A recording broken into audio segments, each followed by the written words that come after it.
Good evening, everyone. Welcome to the December 16th meeting, City Council meeting. Meeting is called to order. It is 7:01 p.m. We are now in session. Councilman Gutierrez, you are on the wrong seat, causing disruption to the meeting. Please move to your assigned seat, as that seat belongs to Councilwoman Diaz, and meeting cannot proceed until you comply.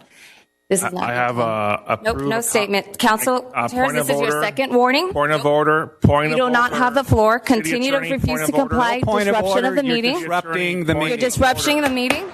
I have an approved accommodation. Councilman Gutierrez, this is your third and final warning. Your conduct's unacceptable. This is a disruption of the meeting. I am going to call Sergeant of Arms. This is her discriminatory action. Sergeant of Arms, may you please remove Councilman Gutierrez? I'm going to move, but I'm going to make a statement. And to the members of the public, I apologize for this disruption caused by one council member.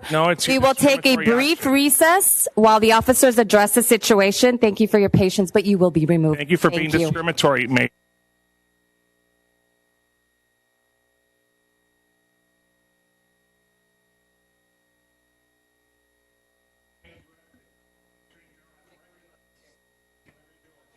Can we have everybody exit the chambers, please?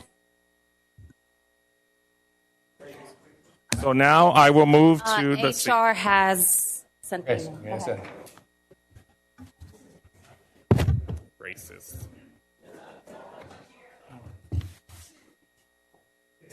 Racist mayor. It's okay. Okay.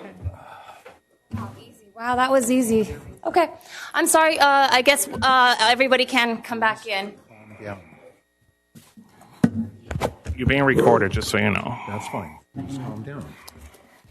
Okay? You need to conduct this meeting professionally. Okay, sit down. Meeting's back in session.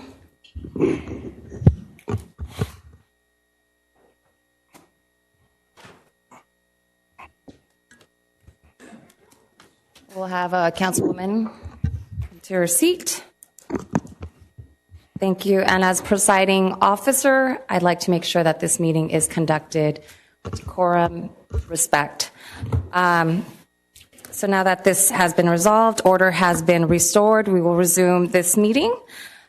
Just a reminder to the rest of the council that you are not allowed to speak unless a presiding officer gives you the floor. So I just wanted to put that reminder. Well, I have a point of order. And if you continue to disrupt this meeting, I will ask the Sergeant at Arms to remove a council. You know Robert Rules of Order? I'm saying point of order. Nope. Disruption last morning. City Attorney. State when can I of order. City Attorney has the floor. Let him state his point of order. Thank you. I just want clarification. Are we not at all taking the ADA into consideration? Point of order is to the chair. Okay, well, the mayor. Mayor, I want to know, for the city attorney to answer the question, is the city going to completely disregard the Americans with Disability Act?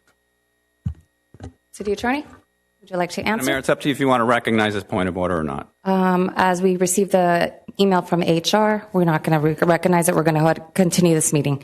So any person wishing to address the City Council during oral communication must complete a speaker card, and it is provided at the entrance of the council chambers, and submit the card to the Deputy City Clerk right here prior to the commencement of oral communication. Speaker cards will not be accepted after oral communication has started. Now, tonight's invocation will be led by Rabbi Baumgarten, and Councilman Gutierrez will lead us in the Pledge of Allegiance. Before the invocation begins, as we all rise, I just wanted to take this time to have a moment of silence for the victims and families affected by the tragic events surrounding by the mass shootings that occurred in the United States, Brown University, and overseas, Bondi Beach, Australia. So may we please rise for the moment of silence.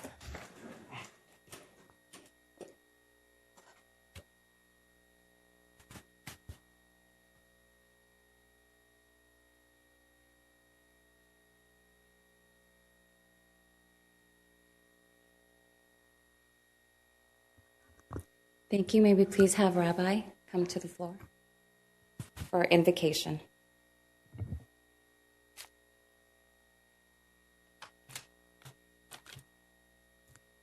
Sovereign of the universe, look favorably upon all of us gathered here this evening and bless us with life, health, and prosperity. Bless the distinguished members of City Council with wisdom and understanding in their sacred pursuit of justice and equality. Our tradition teaches of the 7 universal laws given by God through Noah, which call upon humanity to build a moral society governed by law, to serve God alone, respect his name, and uphold the sanctity of life through prohibitions against murder, theft, adultery, and cruelty to all living creatures. We are in the midst of the festival of Hanukkah, commemorating a miracle over 2,000 years ago, when a small group of faithful Jews, the Maccabees, overcame a mighty oppressor. Upon reclaiming the temple, they found only a 1 day's supply of pure oil to light the menorah candelabra, yet it miraculously burned for 8 days straight. The miracle is commemorated each year by lighting the menorah and adding 1 candle each night, teaching us that even one small flame can dispel great darkness and that we must continually increase in goodness. In light of the recent terrorist attack at a Hanukkah celebration in Australia, we pray for the victims, as well as the victims of all the other shootings, as well as their families, and we reaffirm our response to spread consistent acts of kindness and light. Master of the world, grant us the wisdom and courage to be agents of peace, and may West Covina be a beacon of light to all humanity, and may we soon merit an era of global peace and tranquility. We will now take a moment to light the menorah.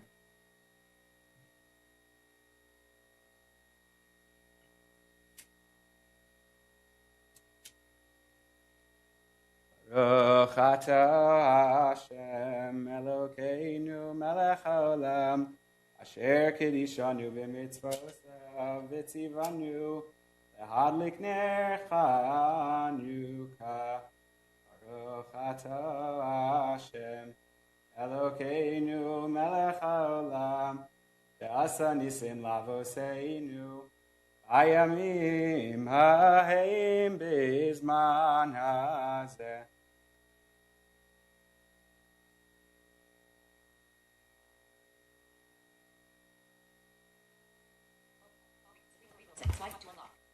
West Covina.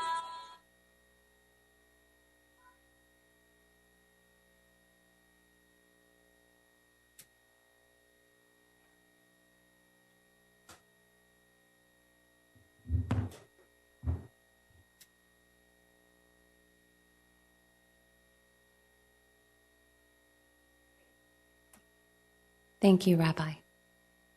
Councilman Gutierrez? Please put your right hand over your heart. Ready, begin. I pledge allegiance to the flag of the United States of America and to the republic for which it stands, one nation, under God, indivisible, with liberty and justice for all. Thank you again, Rabbi.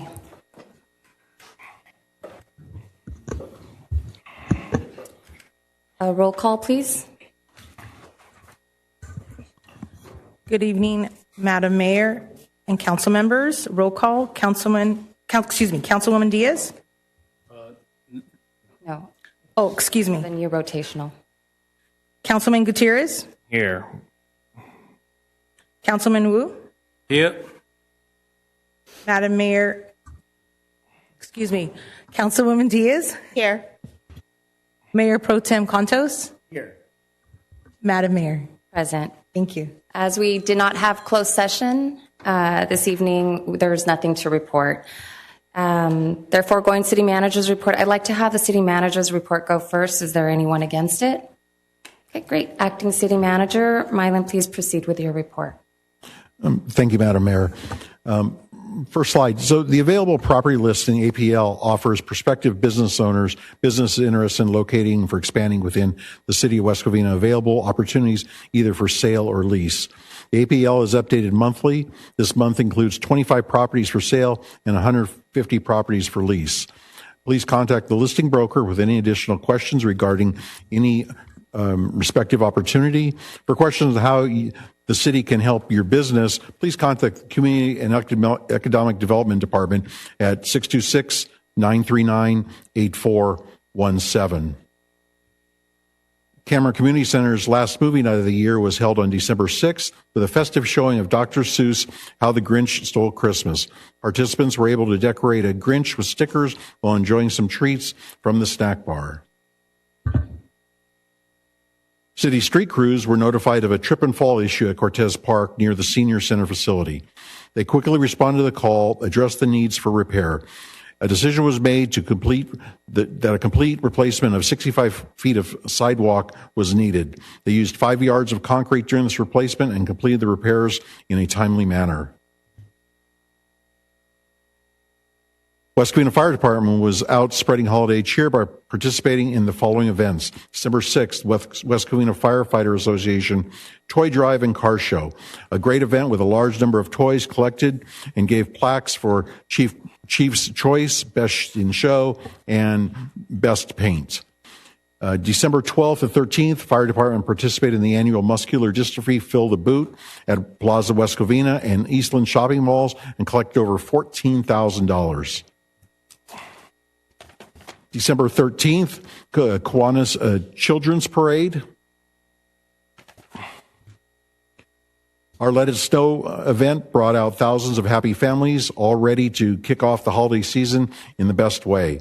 From sledding down real snow hills to enjoying free activities, crafts, and festive fun. The joy on everyone's faces made the night unforgettable. And of course, our tree lighting ceremony lit up the event with holiday cheer.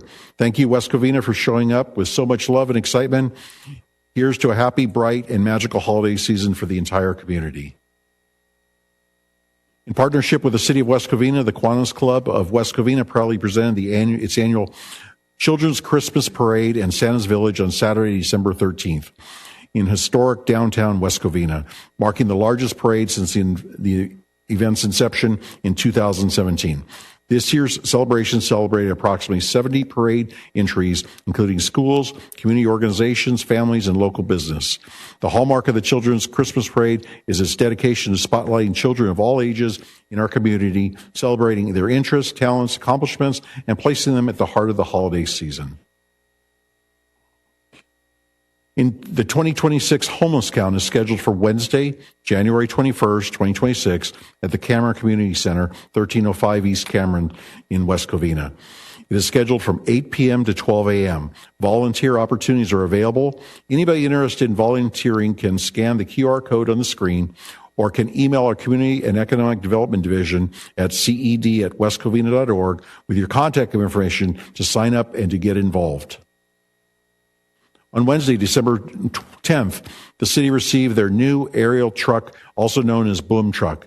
This new vehicle replaced the old boom truck and brings us up to standards in safety, technology, and equipment. This vehicle is used for reaching height projects to include electrical work throughout the city, updating street banners as needed, and much more. It is a great addition to our fleet. Recruitment's underway. We currently have 5 recruitments underway: executive assistant for the police and fire department, police lateral, police jail supervisor, and police executive administrator. HR technology. The city is currently utilizing NeoGov, a cloud-based human resources management platform tailored for public sector. NeoGov supports the full employee life cycle, including recruitment, onboarding, performance management, compliance. At present, the city is actively using the recruitment module and is in the process of implementing the onboarding and performance management features. These additions will help streamline HR operations, reduce manual errors, and enhance compliance across departments. Next steps include NeoGov consultants will be scheduling follow-up sessions to train HR staff on the new modules. This will greatly cut down on the amount of paperwork processed by our HR department. Upcoming events, District 4 Community Meeting will be December 17th, which is tomorrow night, at Allied Restoration. And that concludes my presentation for tonight, Madam Mayor. Thank you. So we'll now move to oral communications. Comments are limited to 3 minutes per speaker, unless modified by the presiding officer or the city council. Requests to speak on the agenda items will be heard prior to requests to speak on non-agenda items. Members of the public may not engage in behavior that is disruptive to the orderly conduct of the meeting, including but not limited to speaking off topic, speaking beyond the speaker's allotted time limit, making slanderous or profane remarks, or using loud, threatening, or abusive language which disrupts, disturbs, impedes, or renders infeasible the orderly conduct of the meeting. Members of the public may not threaten any person with physical harm or act in a manner that may reasonably be interpreted as an imminent threat of physical harm. When you hear your name being called, and for the next speakers, you may sit on the front row seats here that's designated for public speakers. The timer will start when your name is called. Deputy City Clerk, how many speakers do we have tonight? Madam Mayor, we have 13 speakers. Okay. We will start with Josh Murray, followed by Monica Farias and John Shoemaker. Thank you.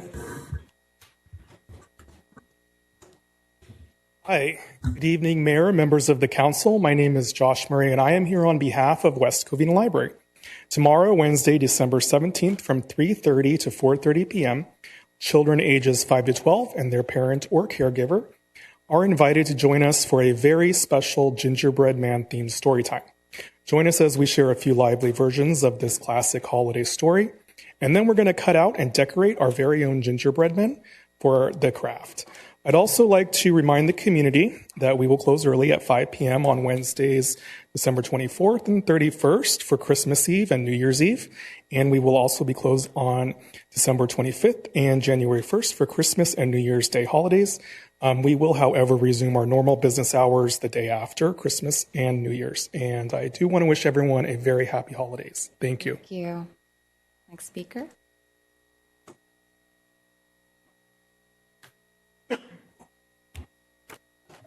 Three items tonight.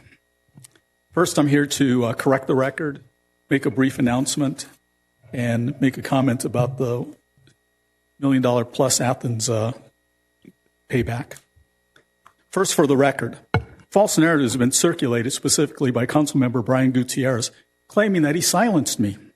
That's why I was not attending council meetings. That is simply not true. Truth is, I suffered a second stroke in September. One of the reasons I'm reading instead of normally how I just give it off the top of my head. While still recovering from the first stroke in October of 2024, my absence had nothing to do with intimidation, everything to do with my health.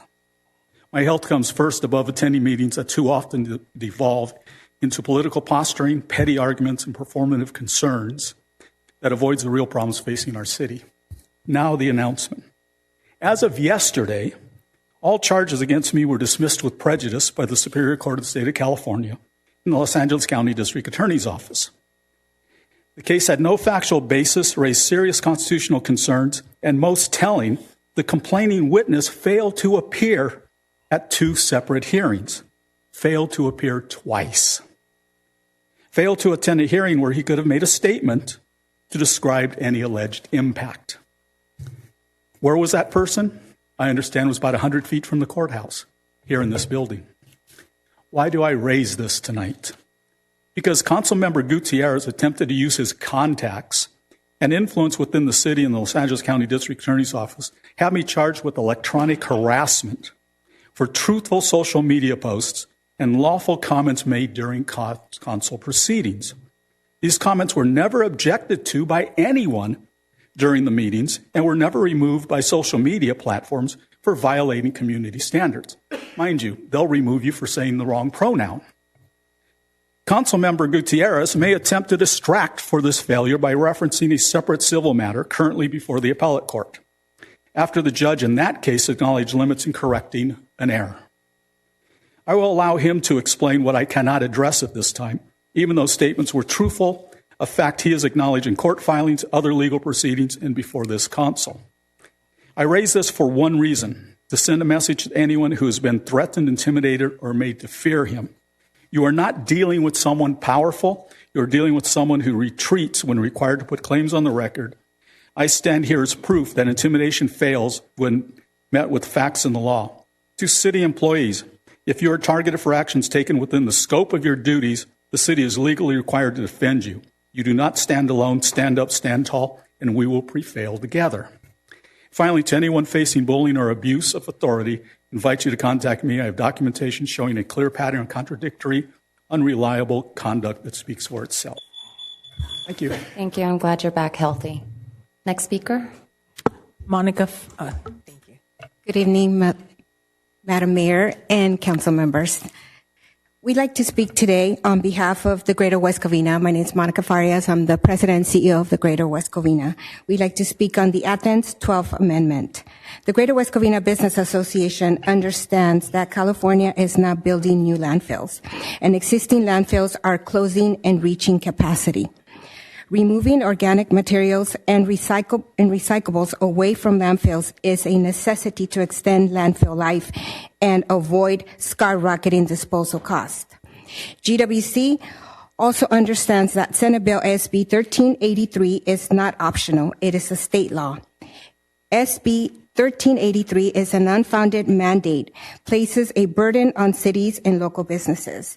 The state has not provided sufficient funding to implement these waste diversion requirements, leaving cities like West Covina to bear the full financial and operational burden. We realize that West Covina is the last city in the San Gabriel Valley to fully comply with SB 1383 requirements. Delaying action puts further the city at risk of state enforcement actions, fines, and audits, which will ultimately impact residents and the business community. So in closing, the Greater West Covina Business Association does not want increases to anyone, but understands that this is an unfunded mandate from the state of California. This amendment ensures legal compliance and environmental responsibility for West Covina residents and the business community. Thank you so much. Thank you. And happy holidays. Holidays. Next speaker. next three speakers will be Jerry Potras, followed by Daisy Perez and Matthew Smith.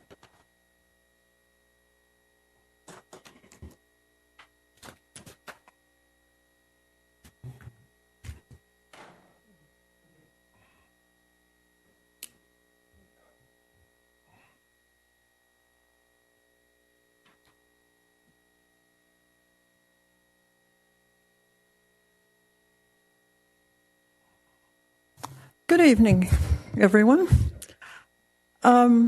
We seem to be having a problem in this city with just following basic protocols.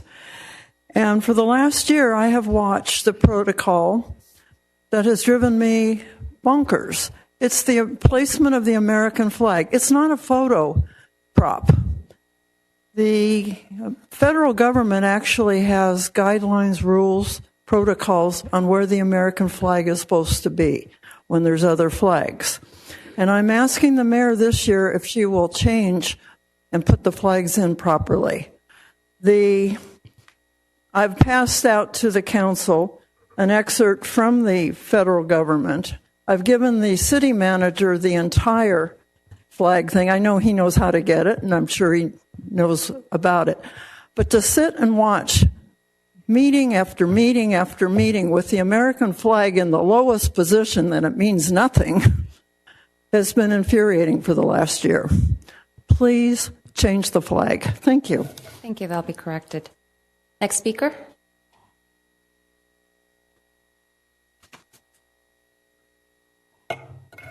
Hello. I'd like to begin with a very simple fact, which is that the brain is plastic. It is constantly reshaping itself based on the environments it moves through. So one of my favorite sayings is, you are what you see. So just as food shapes your body, your environment shapes your brain. When you live in a city that is walkable, visually appealing, and consciously curated for human life, something wonderful happens. People bloom, they connect, they engage. Community prospers naturally. Alternatively, when you live in a city that is dominated by constant noise, pollution, and clutter, the brain becomes dysregulated. The result is cognitive fatigue, increased impulsivity, heightened stress hormones.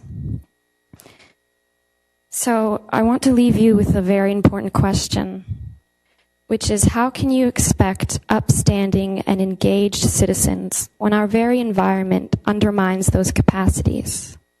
What I want to see is urban planning that reflects a true understanding of human biology, that wants us not just to survive, but thrive. Thank you. Thank you. Next speaker.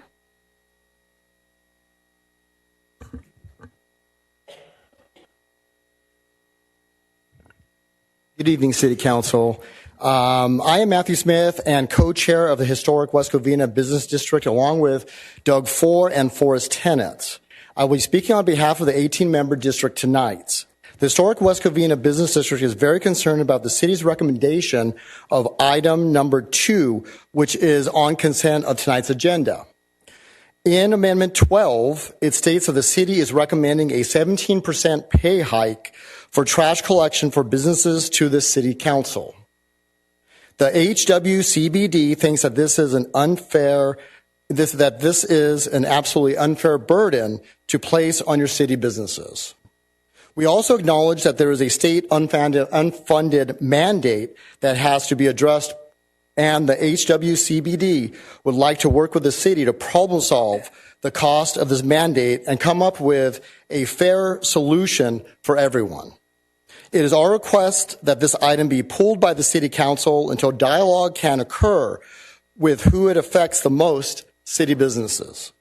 We look forward to seeing individually how the vote goes tonight. Thank you. Thank you. Next speaker. Next speakers are Jenny Phillips, followed by Dennis Phillips and James Moore.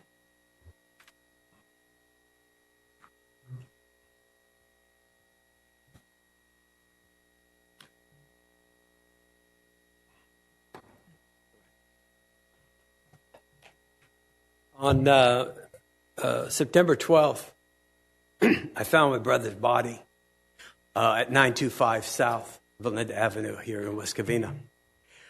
And I was appalled, obviously, finding a dead body is bad enough. I was appalled at the living conditions that he was in and appalled at the property. It was just appalling. And the fact that he lives this way and lived that way is appalling. But the fact that he was under a receivership for 12 months and was still living in those conditions is beyond comprehension. The property had weeds taller than me. As I observed the property and waited for the coroner to take out my brother's body.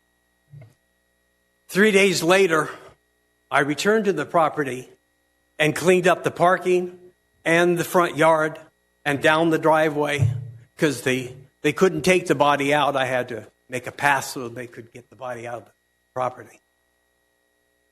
So then I start digging into this thing. What turns out to, getting rid of all the trash and the debris and all of that turns into a $190,000 remodel of a house with a $46,000 kitchen, an 1,100 square foot tiny little box. Where could they even put a $46,000 kitchen? Because clearly it's not going to be in that house, but someone is going to put that $46,000 in their pocket. We have weed abatement and we have trash and debris everywhere. But they're going to put a $17,000 upgraded electrical panel on an 1,100 square foot house that only has lights and literally, I think there's 18 outlets throughout the entire house. And a $24,000 bathroom in that tiny little 1,100 square foot house. The absurdity of the whole mechanism. I can't go into it all, and I don't have the time on the clock, but the hair stands up on the back of my neck. I am trying to take over the property. They are working with me, supposedly, and we sent letters to you. And the intent is as I have already done and mitigating out stuff on the property, I will do what is correct for that property and my family. Thank you. Thank you. City manager has his card. Thank you.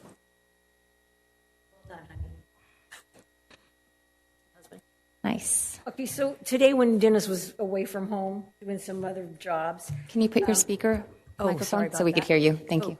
You can bring it down if you like. I think I went through a stack of documents that he had collected about this tall, and I counted up to like a little over 160 pages, and there was still a bunch more to go. But as I was doing it, I was marking the references to how unhealthy the property was, to the safety. I mean, there's comments like substantial threat, dangerous situation, significant risk to health, life, extremely dangerous threat, immediate risk to health, safety, imminent danger to the neighbors and the community. And like Dennis said, this has been going on for over a year. And, David was still living in the house, and we got a copy of the city's, they did an inspection on the house. They took a couple hundred pictures. You see David sitting on the couch from the backside, and there's just debris everywhere. And one of the obligations, it appears, of a receiver is to take care of the person, right? To get him out of those risky situations that they're living in. And he was obviously having mental issues. I mean, no one wants to live like that if they're in their right mind. But, a year or so later, they never even went back to check and see if he was still alive. I mean, we had to tell them. And because they have the obligation, once you hire a receiver, I don't know, they're like the gods of legal system. I mean, you really can't unleash yourself from what they've taken over. And they really have complete control over the property. They're number one on title. They put a $310,000 lien on his house day one. They went back for emergency money. And I mean, the bids on the remodel of a house that, like Dennis just described, is outrageous. I mean, it's a money-making machine for sure. But the fact of the matter is, we think if the receiver had taken the $26,000 or $24,000 they had set aside for David's, moving into somewhere else that was safe. I got in a little kind of argument with Jared, who is the receivers kind of go between us and them. And I said, why didn't you do something for David in all that year's time? And he said, well, you're complaining about the money, but that would have cost a lot more money. That would have just cost a lot more money. And then we hang up the phone and Dennis says, well, they have a line item in there for $20,000. And the project was supposed to take 6 months. So that would have been $4,000 a month. You could have found a really nice place for David, and he'd probably still be alive. And so in the letter that I wrote to you and emailed to you, I mean, we're asking that maybe the city go back to the court and undo this receivership. Dennis is going through probate. It's going through really smoothly. I mean, he's going to be the owner of the house, and he's got, in the letters that I sent you, you got his whole resume. You can see what he's qualified to do. We don't need a receivership on this property. Thank you. Thank you. Next speaker. Hi, I'm James Moore, driver partner at West Covina. I'm here to talk about, first I was here about a driver issue, but now this concerned the rider and the driver. I was looking for some of my riders to be here. One was Peter G., but there's a lot of riders want me to speak for them because it affects both of us. The issue is we have a system that needs to be corrected. We hope that the board will look into it. As I think I mentioned before, we have something called a virtual system, which is a hot mess. I don't know any other way to describe it. It's not working. And what it is, people who ride, they're so used to things like Uber. And I don't care how you try to program them, they're not going to be unprogrammed. And this thing, they don't understand it. And I've talked to hundreds of them for a whole year. And every day is the same thing. They're stuck on, pick me up here. I told them I want to go to Vons. I want to go to Stater Brothers. That's what I put in this system. And Via said, okay. Via did not send them a message and say, by the way, meet me at, Roland and Azusa. They don't say that. They just said, okay. Then you have the riders who are upset, very upset. So we want to be in harmony. I know you want this to be in harmony between the riders and the drivers, but it's a chaotic mess right now because even the drivers, myself, have been assaulted. We've been threatened. We've been called racial slurs. There's been some fights almost because the riders are upset because maybe they have to go to work, maybe they have to go to school, whatever. And they're coming here. Their platform is telling them, right here, stop here. And I looked, the riders showed me, I said, you're right. But then we're told to stop across the street. Where the GPS, they're not in sync. It's a total mess. This virtual system, nobody is correcting it. The riders here are complaining like crazy. So it creates tension. arguments, fights, and it's not pretty. I don't know what else to tell you because they're not happy. The riders are not happy. The drivers are not happy. We're doing the best we can, but we can only go where the system tells us to go. And they can only go where the system is telling them to go. So I don't know who designed that or whatever. They don't understand the concept. People, you have someone who's the account holder, like the mother. There's 50 other people who use that system. They don't know anything about that because I ask them, do you understand the system? No, I'm using aunties. My grandma sent me here. So the problem is nobody understands it.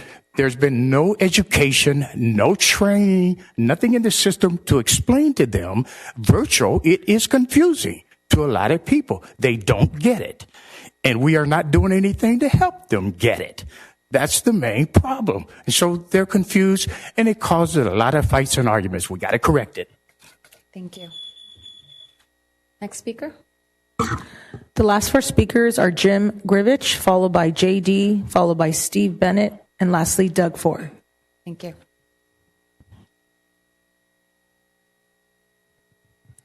Good evening. I'm Jim Grivich. I'm here to speak about something I've actually spoken to the council about quite a few times over the years. Last time was 2022, when I informed the council that if they adopted the Athens contract as proposed by the then city manager, they would be in violation of the law. And I'm going to repeat that same statement. The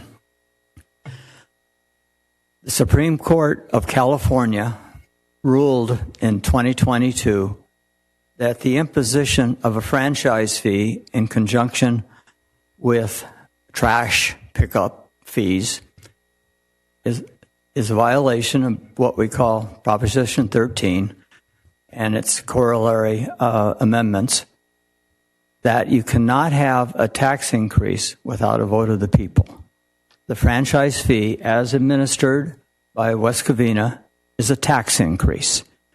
The money is raised by your trash hauler and then transferred to the city of West Covina to use at their discretion.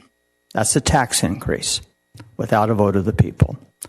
I'm asking that you instruct the city staff to take that clause out of the contract. The second issue is, how could the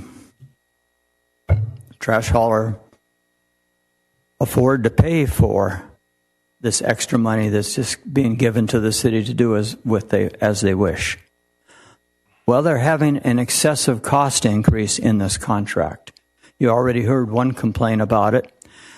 I'm going to add my 2 cents. It doesn't cost 17% more money to pick up one more trash can. That's an excessive cost increase. But the biggest cost increase is hidden in the small print, very small print. I had to look really hard to find it. It's in Article 8 of this document, in the actual contract. There is a clause that says each year the hauler will be entitled to raise the rates by the cost of living index plus 1%.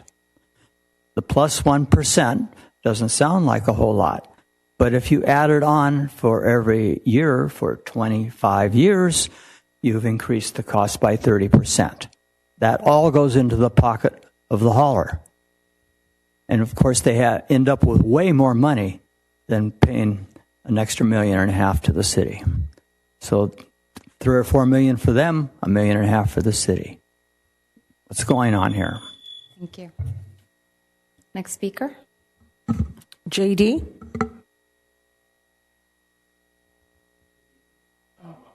Oh, he'll pass. Next speaker, Steve Bennett.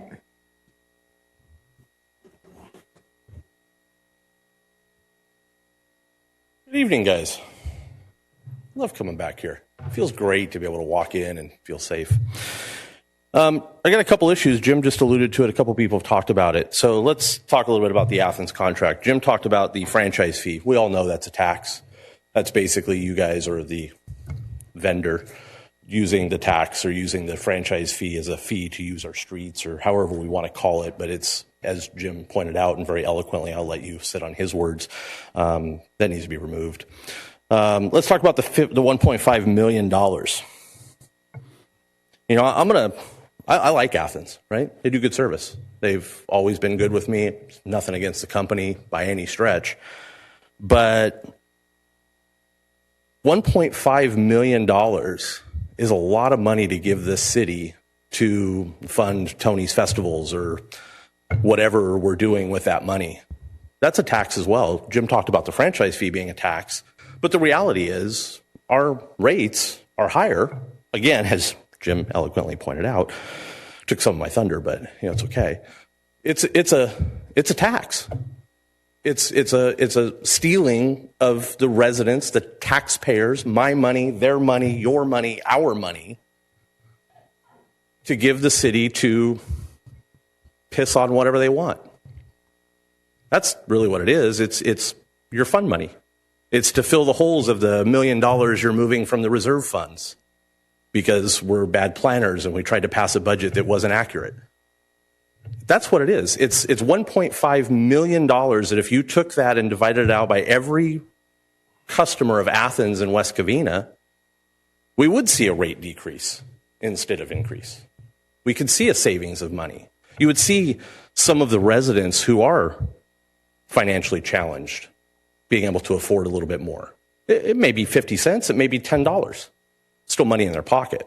But instead, this city has negotiated a trash contract with a $1.5 million gift to the city to use how they want for their pet projects, for their funds.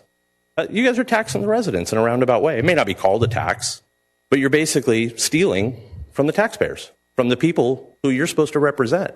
Well, represent us. Go back to the trash hauler and say, hey, you know what? Let's divide that out among 7,000, 10,000 houses, whatever it may be in the city, businesses, whatever it may be. Because that $1.5 million, you guys are terrible with money, have been for years. You can't keep going to vendors and having them gift you taxpayer money or residents' money, hard-earned money. Do the right thing and renegotiate this contract. Thank you.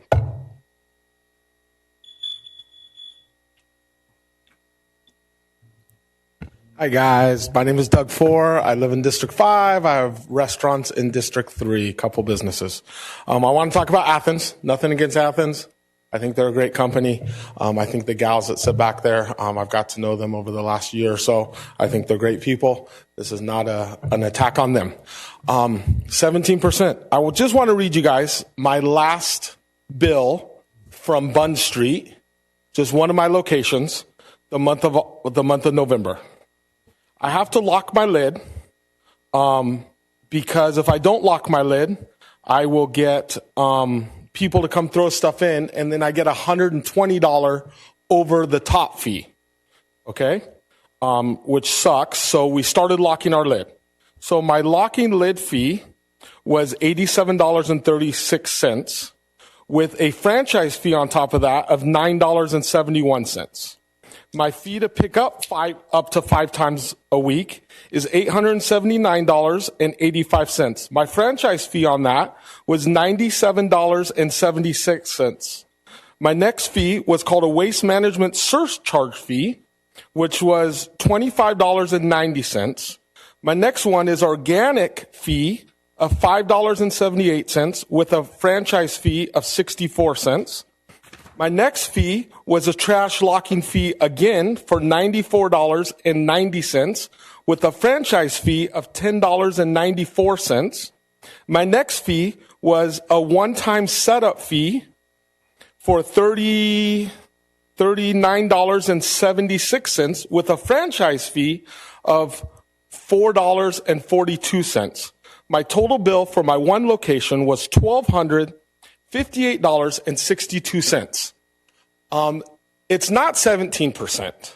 Okay, it's 17% plus the franchise fee, plus the taxes, which comes out to about 21 to 21.5%. So my bill's going to go up another $200 $220 about, $240. So now I'm going to be paying $1,500 in taxes to pick up at that one location. It's when I started there almost 10 years ago, it was around $600. It's a lot of money to just pick up trash. Again, nothing against Athens. It's just a lot of money. We're putting it on the poor businesses. Again, you know, I don't know how much money this is going to raise. That wasn't outlined, you know, but I don't know. It just seems like a lot. Thank you, guys. Thank you. Next speaker. Madam Mayor, that's all the speakers for tonight. Okay, thank you. Acting City Manager, will you please respond to all the public comments that we just had? Thank you, Madam Mayor. Josh Murray, thank you as always for updates on the library. For Monica, Matt, Mr. Grivich, Steve Bennett, Doug Four, the Athens item is on the agenda tonight, so I'll let council answer your questions and the provider answer those questions during the presentation. Mr. Shoemaker, thank you for your updates, comments, and I'm sorry to hear about your health. There's nothing worth losing your health over, so please take care of yourself. Jerry Portras, thank you for the comments on the flags, and if you come into my office, you'll see how mine are set up, right? Daisy Perez, thank you for your concerns and your comments about quality of life and the issues of urban planning. Ginny and Dennis Phillips, thank you for your questions, concerns about the 925 address, the receivership. I've dealt with receiverships throughout my career. I will be in contact with you, and we'll set up a meeting and we'll get that resolved. Usually the receivership is the last action that a city will take to gain voluntary compliance, and it's the receiver is appointed by the court. But I will work with you to get that resolved as fast as possible. Mr. Moore, thank you for your concerns about the drivers. I will put you in contact with Kelly McDonald, who's the administrator of that program. We'll set up an in-house meeting and we'll address your concerns, and you can bring some of the drivers with you. We'll sort this out, get it resolved. I believe, yeah, because the other comments were all about the trash contract. So that concludes my responses for tonight. Okay, perfect. Thank you. On to consent calendar. Council, is there anything you'd like to pull from the consent calendar? Good. Councilwoman Diaz, number 5. Mayor Pro Tem Cantos, 8. Did you have one you'd like to pull, Councilman Gutierrez? Yes. I would do number 1, 2, 3, 6, 8. Oh, you already got 8. We've got 8. Yeah, okay. 11. Wait, it's only 1 through 9. Sorry, yeah, that's all. 1 through 9. So, yeah. Okay, so do I have a motion to approve the consent calendar? I'll move. Item 1 through 9, with the exception of 1, 2, 3, 5, 6, and 8. So move. Okay, go ahead. Second. Got a first and a second. Roll call. Roll call. Councilman Gutierrez. Aye. Councilman Wu. Aye. Councilwoman Diaz. Aye. Mayor Pro Tem Contos. Aye. Madam Mayor Lopez Viado. Aye. Thank you. Thank you. All right, so we are item number 1. Councilman Gutierrez. Yes. Let's see. Yes, Karen. Good evening. So, Karen, if you could give us I think we spoke about it a little bit too, but if you could give us an update on our Community Services Foundation, and also let us know what is, if we could just correct the record on giving the public the correct status of our Community Services Foundation. Thank you very much. Yes, our current status for the West Covina Community Services Foundation is that we are in a revoke status. We just received an email this morning. The city has requested to get a reinstatement for the foundation status. We got an email this morning saying that we're in the process, but it's still going to take about 10 days at least. But so currently we're at a revoked status, and I do not have any updates, nor have there been any updates on the website. Yeah, and then obviously this is not because of you, but I think we both looked at an email that our local legislators are able to get from the Attorney General's Charity Trust Department, and I think they indicated that the person before you failed to file, I believe, tax returns, right? That's correct. There were a few years of tax returns that were not filed, and therefore it put us into that different status. Okay, great. And then, and I have a question for our city attorney. City attorney, if the charity has been collecting donations if we have been soliciting as a nonprofit, I think we've been in revoked status, I believe, for 3 years. If we have been soliciting donations as a nonprofit, but we've been in revoked status, this might be something you have to look into. But do you know if we as a city now have, or as a nonprofit, have an obligation now to notify those donors that their donation was not considered a deduction under the IRS code? Yeah, that's something I'm going to have to look into. I'm just learning this right now as well. Okay, thank you.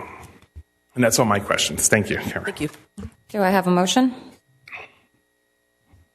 Where are we approving? So moved. Do I have a second? A report, all right. Second. Okay, we have a first and a second. Roll call. Roll call. Councilman Gutierrez. Abstain.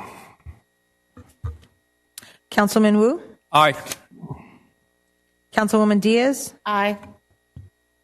Mayor Pro Tem Contos. Aye. Madam Mayor Lopez Viado. Aye. All right. Now to item number 2, pulled by Councilman Gutierrez. Yes, thank you, Mayor. I think this is the Athens contract, so I think either if city staff or Athens could present on it, or vice versa. I'll give a brief introduction, Councilmember Gutierrez.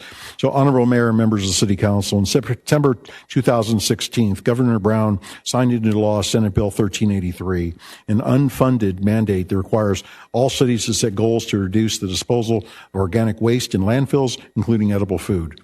SB 1383 also imposes a complex set of mandatory requirements on cities requiring all residential and commercial premises to comply with rigorous organic waste recycling program.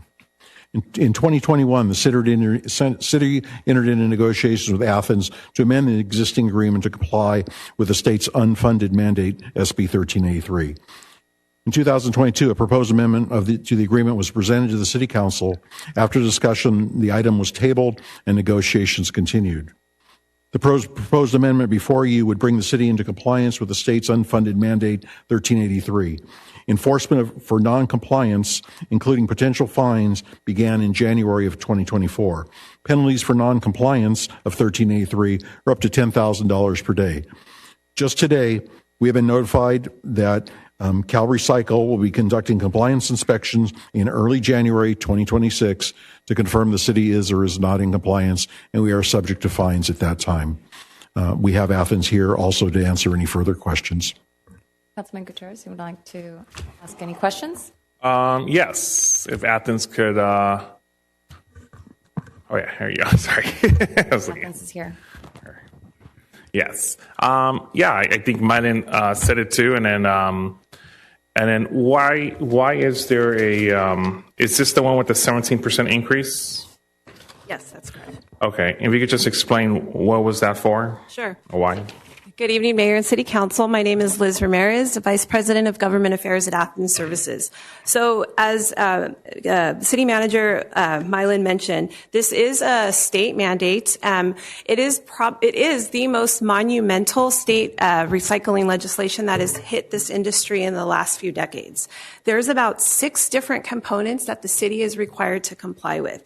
It's not just the collection program, where we have to introduce a source-separated program and organics collection, but there's also an element of contamination monitoring. We have to regularly monitor the routes and make sure that customers are actually complying with the law.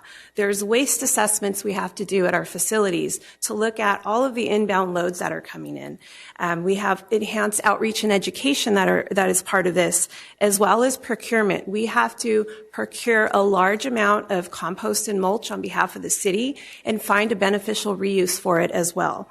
There's record-keeping components, and there's also food recovery support that we're providing. This law is aimed to reduce greenhouse gas emissions in the state of California and also avoid as much waste going into the landfill. Now, the question is, why the 17%? This has been an ongoing negotiation. Costs this year in the industry alone, we've had some major impacts to disposal. The LA County landfill system was impacted significantly when Chiquita Canyon closed. That drove the cost of supply and demand of capacity in the region extremely high. Not only that, but when we look at all of the different components that I just mentioned, having to invest in database systems to keep the city compliant, having to expand our teams, the labor associated with each of those elements, the capital that we have to purchase to comply. Just in the city alone, we're going to have to purchase 4 residential trucks. Each truck is about $500 million each. We have to purchase 2 new commercial trucks, which, again, another $1 million. When you look at the amount of barrels, we have 23,000 barrels, right? Another $2 million. So just on the collection component alone, it's a significant investment. When you look at collectively the contamination monitoring, the waste assessments, and all of the other things, it is a cost. And unfortunately, we are, in many circumstances, not just waste and recycling, many industries were impacted by unfunded mandates. So we're here to propose, and we've worked very diligently with staff, leadership, council to try to get the best deal for West Covina. I'd also like to mention, too, that this proposed increase, while we look at it in the traditional form, we're also transforming how we assess rates in West Covina. We're moving to a bundled rate structure where when a customer subscribes to trash service, so multifamily and commercial customers, when they subscribe to trash service, they're going to be getting a blue recycle container and a green organics container. They're getting more volume for that increase. This program is designed to encourage people to source separate. If customers separate their material, they can reduce their trash bill if they're putting the material into the correct containers. All of these components collectively are what we're going to be focusing on to drive customer behavior and change. It's going to be a big hurdle. We have a lot of tools in place to help with this change. I also want to mention, too, on the residential side, each single-family home will be getting an additional barrel at no additional charge. That's also part of this program. What does that mean? At home, you'll have a blue barrel, and you'll start putting your plastics, all of your Amazon boxes. We all order Amazon, right? A lot of that will be going into your blue container. You won't be putting that into your black container. Also, your food waste in your kitchen will no longer go in your trash can. It will go in your green container. So there's a lot of changes, a lot of education, a lot of investment that we're putting into this program to help West Covina be successful. Great. And then my last question is for our city attorney. What was, I think one of the residents mentioned Proposition 13. Do you know what that's referring to and so forth? Yeah, we looked at this back in 2022. It was a Supreme Court case that discussed trash haulers, and we were comfortable with moving forward with it, and we addressed any issues with it. So this contract is in compliance with state law? Yes. Okay, thank you. Councilman Tony Wu. Thank you, Mayor. Okay, and I have a quick question. So the residential basically no increase will be the index plus 1. Correct. Okay, and then commercial up to 17. Correct. So you explained if you separate, then the rate will drop. Yeah, so we have an outreach team that will be meeting with every commercial and multifamily customer to look at their individual waste scenario. We're going to look to see what are you currently doing and how do we maximize the recycle containers so you can reduce your overall trash subscription. Because keep in mind, no matter what level of trash service you're going to subscribe to, you will have a recycle and an organics container. So if you put more in the blue and the green, you can reduce your trash bill. It's going to take some time and a lot of coaching, but we're going to be reaching out, like I said, to all of the customers, not just once a year, but as businesses need additional support or they have changes in staff, we'll be regularly available to go out and conduct training. So the question would be, for example, I have 2 green and 1 black at my home. Mm-hmm. So I think it's around $50 around there. Okay. And then if you're going to add another blue, so the blue basically I put on the plastic and Amazon, all those boxes, and then anything else? That's it. I mean, it's a lot of what goes into the black container. I'll tell you, I live in. Well, I'm kind of confused what you put in the black. It's very little after this change. So you think about your detergent bottles, your shampoo bottles, a lot of the plastic takeout containers that you have, your milk cartons. All of those things will now, instead of going in your black container, will go in your blue container. We're going to have a comprehensive list of what all of those items are. And you guys are going to become recycling superstars, I have to tell you, once we're done with this program. So how about the house, the kitchen waste? So go to the green? Yes. So but the plastic will be in the blue, and the food, then you dump it into the green. Correct. With all the leaf, trees, all those debris. Your food waste, your yard trimmings, all of those things will go in your green container. No plastic. So I will say Athens is unique in that we do allow clear, translucent plastic bags in the green container. A lot of customers don't want to just throw food waste into a... Yeah, you don't want the red going Right. inside, yes. So I'll tell you a trick that I do is I take my produce bags from the grocery store and I put my food waste in there and I freeze it until trash day so it doesn't sit and So I think I have a 90 gallon of black. So if the black will be reduced so much, then I can change it to 60 gallon or smaller. So I can reduce my bill, right? Correct. Am I right? We're actually introducing a 30-gallon trash container as well to residential customers. So there's the opportunity for residential customers to right-size their service now based on this additional barrel they're getting. So what's belong to black now? Things that you can't recycle. So like your Starbucks cups, they have a coating inside. You can't recycle that. Think of your chip bags that have a lot of graphics on the front and some weird foil inside. So it's a huge education campaign. So will you send a list what is to the blue, what is to the green, what is to the black, to all the residents, so people can have a list on the refrigerator and they go through this, and so we can kind of categorize into different trash can. You're going to have a list. We have an online tool that's really cool. It's called the What Goes Where Guide. So customers can go onto our website and search a particular item to see what container it goes in. We have interactive games we've developed when we do our outreach events. We have the public work to see what goes in what container. There's also what's really important to us with this program is engaging with our youth. We've developed a K through 12 program to present and do school assemblies. We've actually been putting the school district on pause until we can get this program in place, but we have a comprehensive program with Rocky the Recycling Raccoon, all of those fun things too. So practically, if I budget myself, if I have a 2 green or 90 gallons and a black 90 gallon for $50, now I'm going to get the blue one for free, and I'm going to reduce my black to 30 gallon. Could do something like that. We can work through that, see what. And how much will be my monthly charge? I would have to look at the rate sheet. I don't have it right here, but it should be much less than $50. Yes. It should be less than what you're paying now. So basically, I might be having increase of CPR plus 1. I'm going to reduce because I'm not going to use 90 gallon. I'm going to use maybe 30 gallon or 60 gallon. Okay. And as long as I reduce the trash. So I'm going to reduce my bill. Am I right? Correct.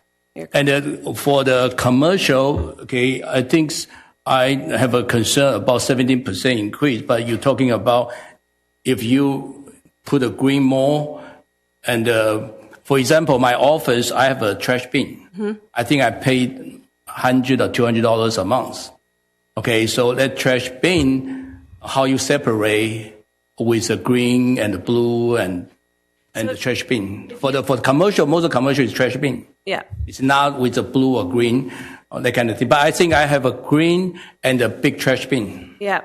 So if you look at the way the rate structure is designed is if you take a 3-yard trash container, 3-yard bin, and a recycle 3-yard bin, the recycle bin is a lot less than the trash. So what we would encourage customers to do is put more into your recycle, reduce your trash service. So to your point, if you're putting more material in the other streams, you're able to reduce your overall bill. So I can put more into my blue And rather than get a trash bin, I should get some kind of recycle bin. Yep. Everybody now. A recycle bin would be much cheaper Yes. than the trash bin. Absolutely. Oh. Everybody will be getting recycling if you use that. I kind of overpay you for years about my commercial one. I don't think so. I think so. I need a refund. Okay. No, I need to replace the recycle bin because I have a trash bin. I don't have that much of trash on my office. Well, I think everyone orders from Amazon, right? And I think that's the biggest amount of waste we're seeing is cardboard coming through, especially this time of year. So, okay, let's say if I'm not going to change anything, if it's CPI plus 1, so equally how much that 1, okay, for dollar amount? I'm not sure I follow the question there. We have a CPI plus 1, right? Right. And that 1, if I have a $50, I don't want to change anything, I still $50. So if next year CPI plus 1, that 1 equally how many cents? Oh, I want to budget myself. It would be very minimal. I don't have the numbers in front of me, but what I will say is similar to we have our annual rate adjustment, and I think it goes up 20 cents, 30 cents. Usually, something like that. Plus 1. It depends on the market, right? I mean, what I will say is the trash index performs about 0.6% differently than the LACPI. The trash index, why that's important is it does reflect the industry costs that we bear. The plus 1 helps us to try to maintain that. However, it still doesn't fully cover the costs year over year. So it helps to mitigate that, but we're still taking a loss. But to answer your question, I believe it's what max, if that, $1. But if, again, it'll be pretty much the same. But if I reduce from 90 gallon to 60 gallon, I should have or 30 gallon, I should have a major reduction of you have a reduction if you're reducing your trash service. Okay, thank you so much. Thank you. Thank you. Councilwoman Rosario Diaz. You might as well stay up here until all the questions are done. Okay. Thank you. Okay, so I want to address the commercial issue. Yep. So you're saying that, let's say, for example, Bund Street, if they sort their trash correctly, they're not going to be charged 17%. It just depends on how they sort it and how well they sort it. And we're going to have to look at things like space constraints and what type of equipment makes the most sense for them in a 3-stream program. All of those things are taken into consideration when we're doing our site visits with customers. Okay. This is a transformational change, a big change to the from the current program to what we're proposing. It's been very popular. I've been watching it on Instagram. They're talking about how they're going to start enforcing this. So it's something that's been going on for several years here that we've been discussing this. So right now I have one trash can. And so this one trash can, I throw everything away there. Containers, plastics, everything. So now what you're saying is that I will be separating my organics, my food, into a smaller container, because obviously I don't fill up that trash can with food. And so I'll be getting rid of that big trash can and maybe using just a little container? No, you still have your yard clippings, right? So your food will now go in with your yard clippings. Mm-hmm. Your trash container, you'll see a decrease in your black container because a lot of what's going in there now will go in the new blue container that everybody will be receiving. Right. So you'll kind of have to shift where it goes. But that'll be your cans, your bottles, and those things that are currently going into the black container. Okay. So now if I go down to the 30 gallon, you're saying that my price is going to go down?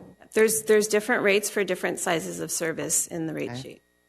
Okay, so then our constituents will have, if they do the correct sorting, their trash bill may go down. Think about it this way. I think majority of West Covina customers have 96-gallon containers, a 96-gallon black and a 96-gallon green. Right. If you, with the introduction of this new barrel, would be an additional 96. You could technically drop down to a 64.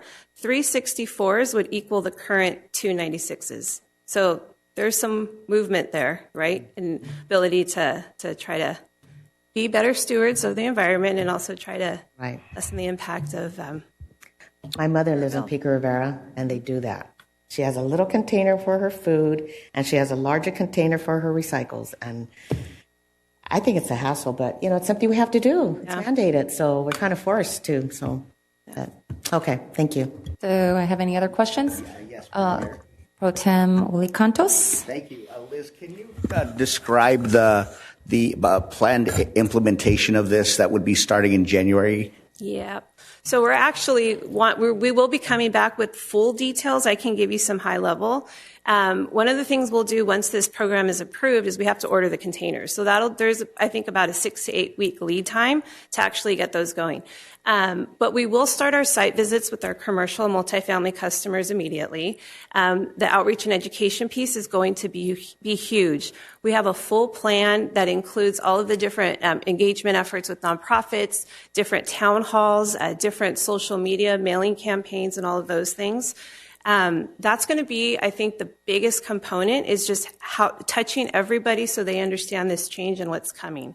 So we have that in the works. But what I will commit to you all today is coming back as soon as Mylin will allow us to get on the agenda, to come back and present to you a full outreach plan of what that's going to look like. And I can give you details on the collateral, the timing, and even take any feedback that you guys have to help enhance what we're already proposing to do.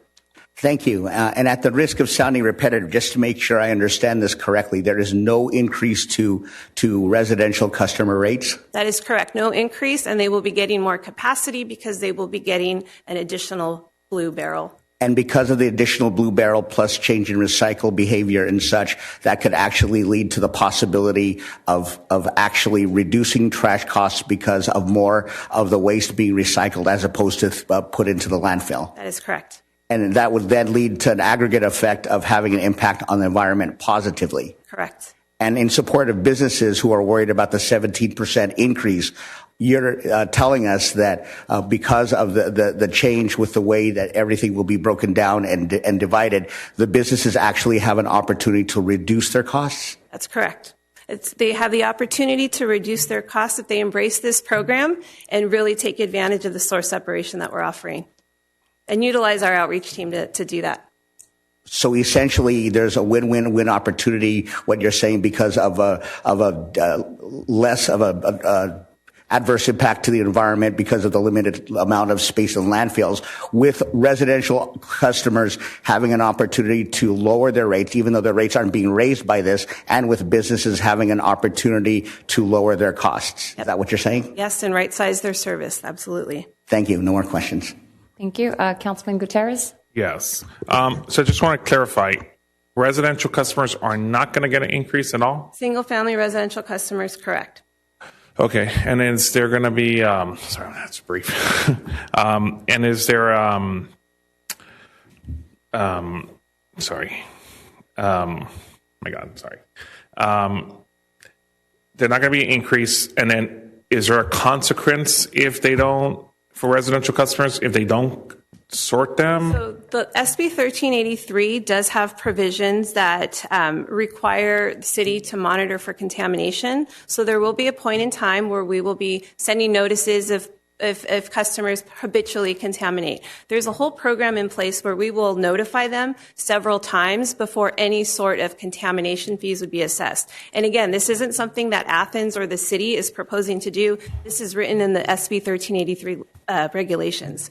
So contamination monitoring is very important because if we don't keep the waste stream clean, the blue stream or the green stream, then it has to go to a landfill. It becomes trash and it defeats the purpose of landfill avoidance and trying to keep as much as we can out of the landfill. So this agreement does have a penalty clause for residential customers? It's in the regulation, and we outline in the agreement how we're going to go about communicating to customers what that looks like. Okay. Yeah. There's contamination fees that we can assess as the hauler, but in the city code, one of the requirements that SB 1383 did mandate with cities is for cities to update their municipal code to allow for any code enforcement actions after we've exhausted all efforts in trying to encourage folks to contaminate. But that's like an unlikely situation. We found in other cities now, as folks are starting to learn the program, they're getting the hang of it. It just there's a little bit of a learning curve. Yeah. Yeah. And I think you guys have done it too. And I know I've seen in other trash haulers, you guys will put a sticker on top of the bin telling customers what goes in there and what doesn't go in there. Yep. As a friendly reminder, don't forget this doesn't go there. Would Athens been doing that automatically? That's going to be part of the new program as well, and some of the new outreach material that we're preparing for your community. Okay, yeah, because I'm just concerned for our seniors and individuals with disabilities in our community. So, Yep. so that would that be automatic or something we could? We can, you're telling me now, we'll make sure to put it in there because that's something we can easily do. Okay, perfect. And something we're actually introducing into more cities anyway, so. Okay, sounds great. Thank you. Are there further questions from the council? Madam Mayor, move adoption. Okay, we have a motion. Yeah, I have a quick question. Go ahead. I can second it. Okay, so I think it's a good idea if you put a sticker in each of the blue. Sometimes I confuse the blue, getting blue and green, which one you put in. Okay, and it's exactly, a lot of people maybe not used to it, but when you get hint of it, then it's different. But I think beginning, if you can put a sticker for each of the blue, what this belong to, and the green, okay, and you can put the plastic, if this is clear, into the fill, into the green one, and the black will be known what's about, then you go to the black one. So in that way, people will know where you put inside, so we'll less contaminate and will be what 1383 wants us to do. So, okay, I move second. So we have a first and a second. Roll call. Roll call, Councilman Gutierrez. Aye. Councilman Wu. Aye. Councilwoman Diaz. Aye. Mayor Pro Tem Contos. Aye. Madam Mayor Lopez Viado. Aye. Motion approves. On to agenda number 3, item 3, pulled by Gutierrez. Great. So if city staff at Athens could report on it. Thank you, Councilmember, Honorable Mayor. Before I use the sustainability agreement, Athens and West Covina have negotiated an agreement to help further increase the city's overall diversion. This agreement will enable the city and Athens to capture and track waste that is hauled by third-party haulers not subject to the exclusive agreement. It will also guarantee capacity for these additional tons at an Athens facility. The city will be responsible for encouraging those third parties to haul to an Athens facility. It will also allow all of our residents and businesses to self-haul to the Athens MRF facility. It will also better track all of the tons we do not track now, which will help us to be more landfill avoidant. And again, we have Athens here to answer any other further questions. Yeah, so if Athens could elaborate on it. So many of you know, I think most of you have toured. We have a brand new state-of-the-art recycling facility in the city of Irwindale. This is a facility where we process all of the blue barrel material. However, it also serves as a transfer station for all other waste streams. So what does that mean? C&D material, construction debris, trash, organics can be taken to our facility and we can redirect it to the appropriate place. So this agreement is important to us because we haul right now about 88,000 tons in your city. And our conservative estimate is there's probably an additional 20,000 tons that are being hauled out of your city by third parties that are not subject to the franchise agreement. They're excluded. So that's third-party recyclers and whatnot. Not all of that information is captured and tracked, and this is really an opportunity for us to capture additional landfill diversion, track that on behalf of the city to really position you as better stewards of the environment. It also helps to, we see a value in those additional tons, and through the partnership with city staff, if there's that opportunity to redirect some of those tons to an Athens facility, there is value to us there. Do you have any questions, Councilman Gutierrez? Great, thank you. And then I have a question for our finance director.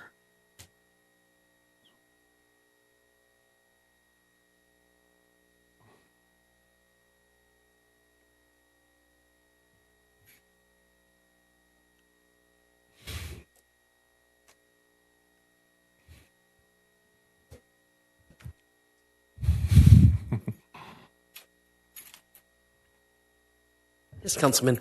Great. Do we know, has the city committed where we're going to be using this $1.5 million for?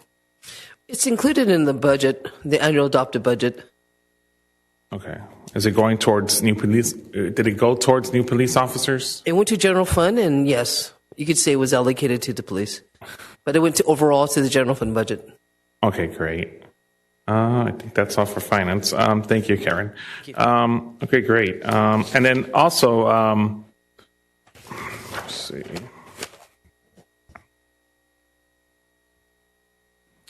And then the city attorney, a question for the city attorney, have you reviewed the final, have you reviewed everything? Everything's good?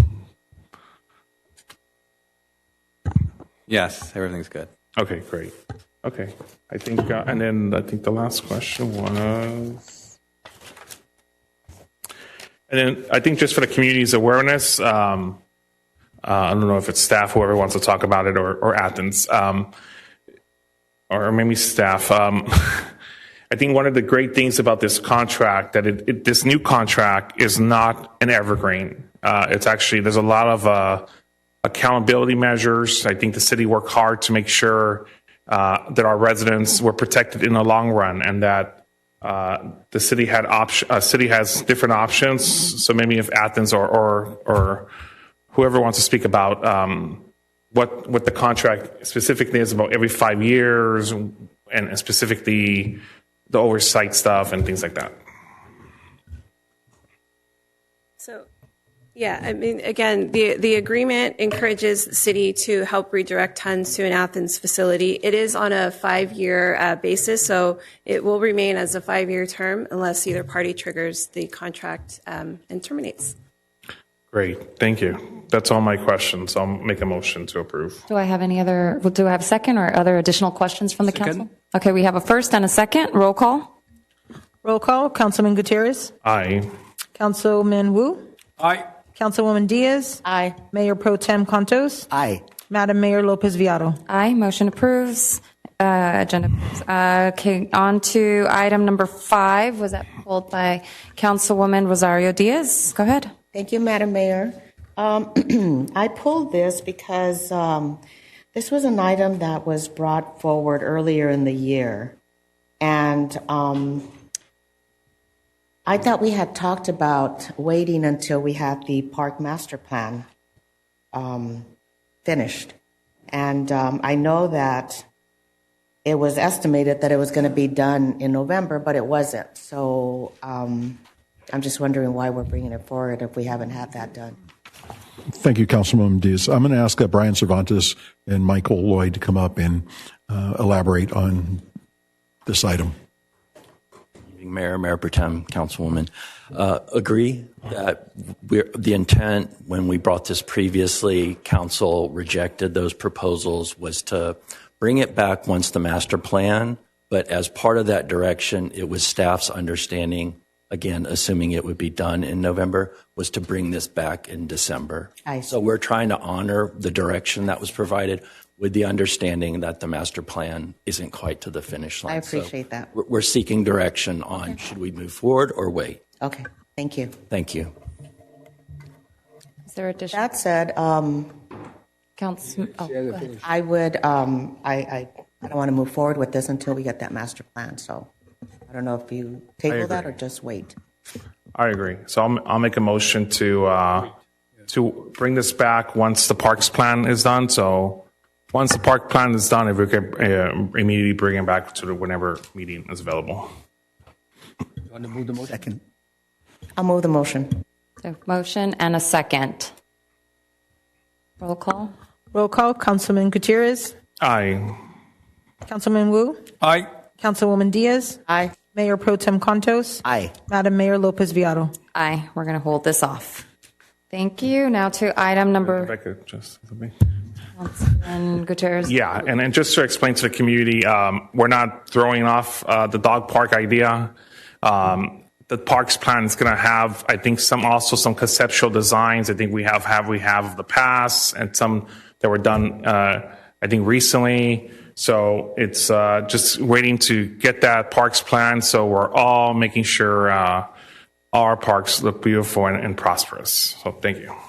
And Councilwoman Rosario Diaz. Thank you, Madam Mayor. Any idea when that's going to get done? Good question. The Chair, if I may, I can answer that question. The contract expires at the end of February. It's anticipated to go before the council in February, so it'll be finalized at that time. Thank you. So does that mean we'll have the presentation, the residents get to see the results of what they wanted and everything by March? The plan will go before the council. The community will still be able to provide input, but yes, they will have the opportunity to view the park plan by March. Absolutely. Perfect. I'm sorry. Councilman It's March? Wu? Tony Wu? It's the March? It's going to be March, right? Can it be earlier? It comes before the council in February. February. Okay. It will come before the February, council in hopefully. February. The First community meeting still has the opportunity to provide additional input. So, Go ahead. so basically, first meeting of February, It'll probably be the second meeting of February. second meeting of February. Well, if it can be early, it will be great. We'll see what we We've can been do. waiting for a while. Okay, See what thank we can you. do. Madam Mayor. Go ahead. Pro Tem Just a Contos? question for the assistant. Thank you. Just a question for the assistant city manager with regard to how have things been going with regard to your having given folks a deadline of November the 13th to submit additional input. How has that been going, and how far are you with the process of having everything ready? I realize it's not due until February when the contract ends, but how close are you to being done? We're in the final stages.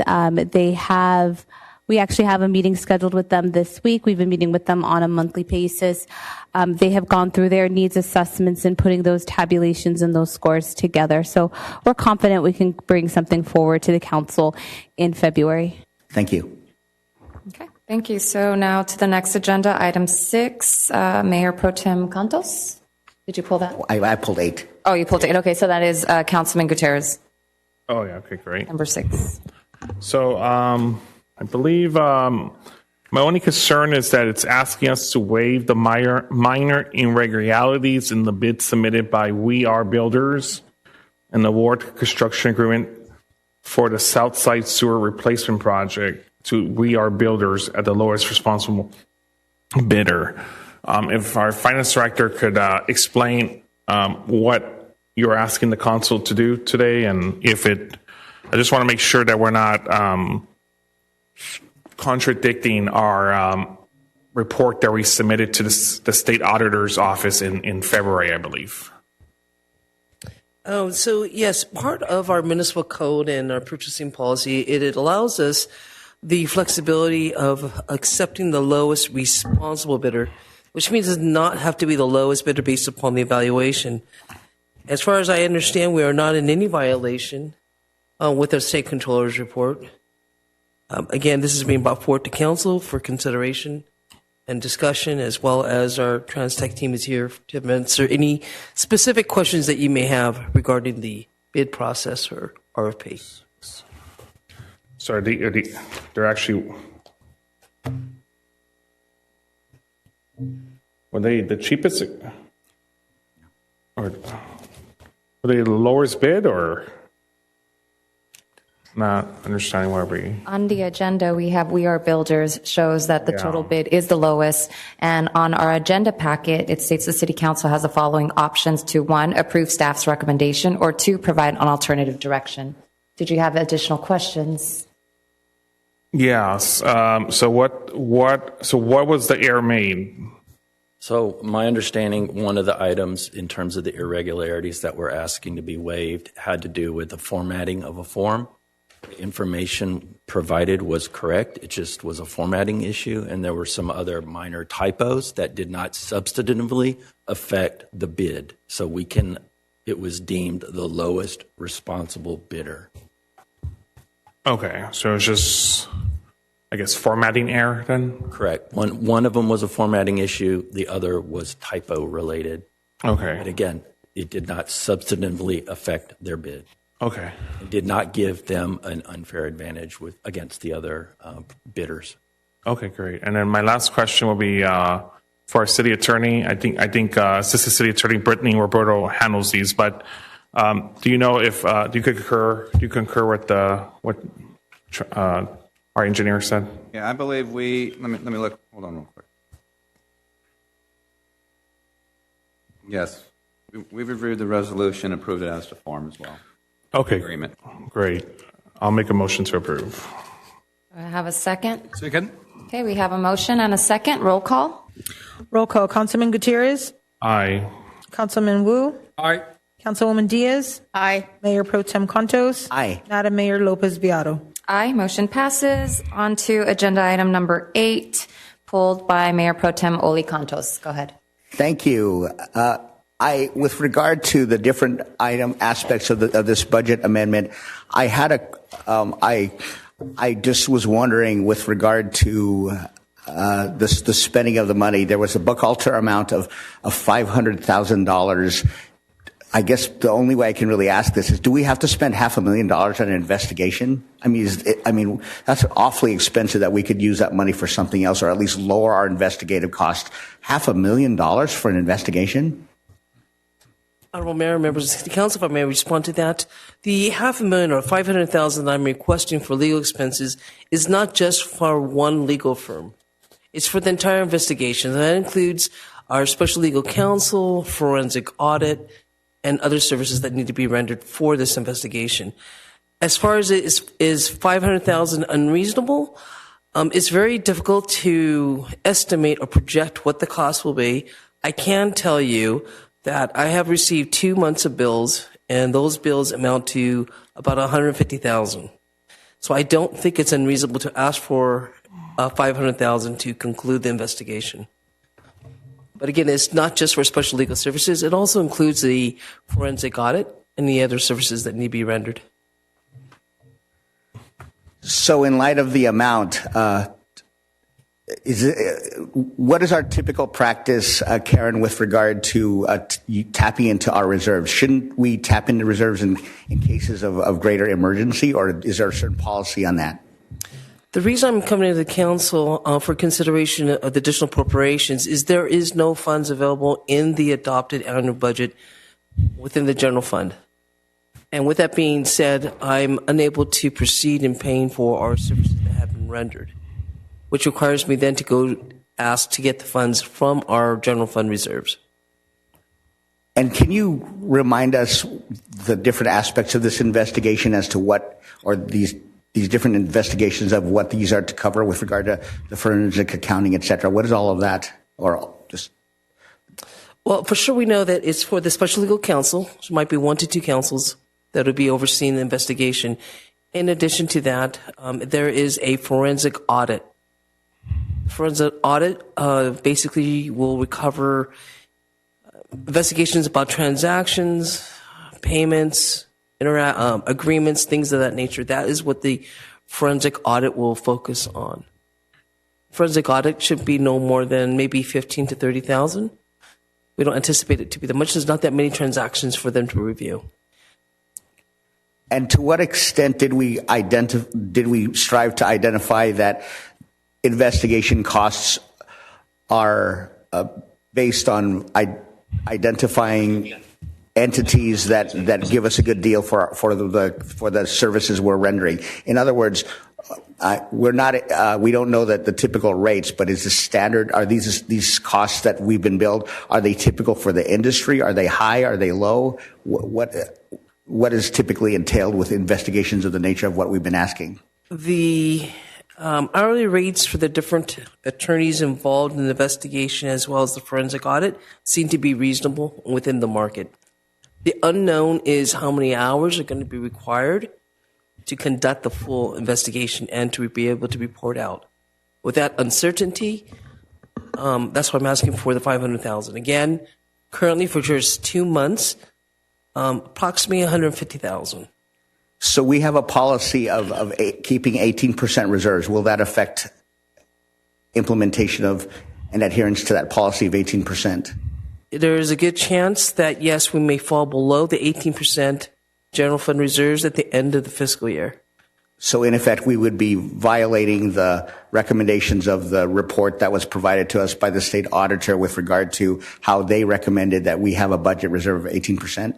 It is their recommendation. It is also under the council's understanding that we agreed to 18% was a reasonable amount of funds to keep on hand and reserves for the general fund.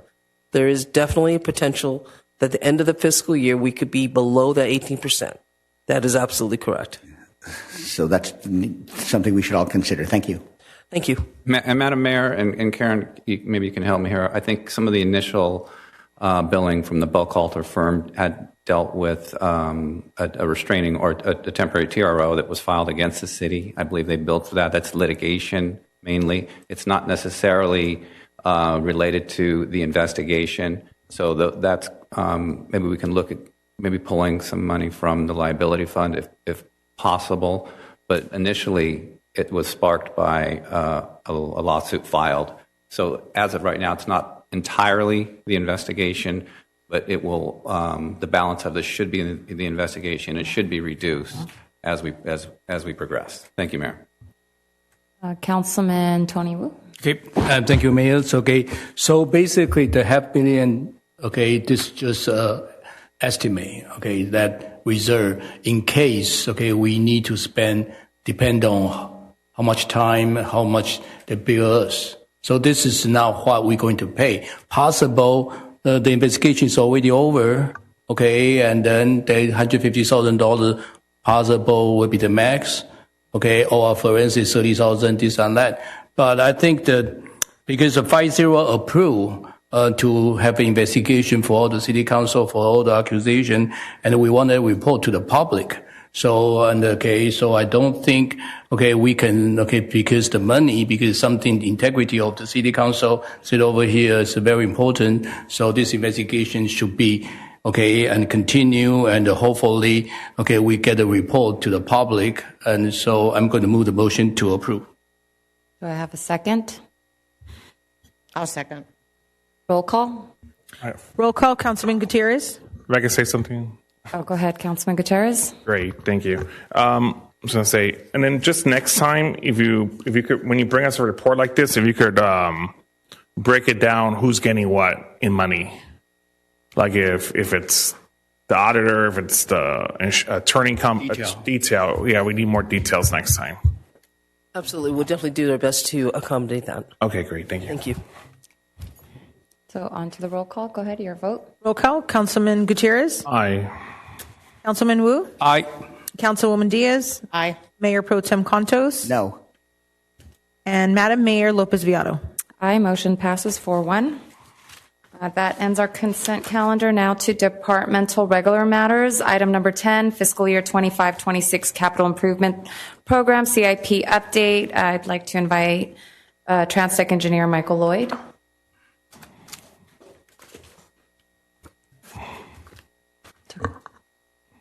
Just a moment. Okay, no problem. They're putting up the slides up. Technology.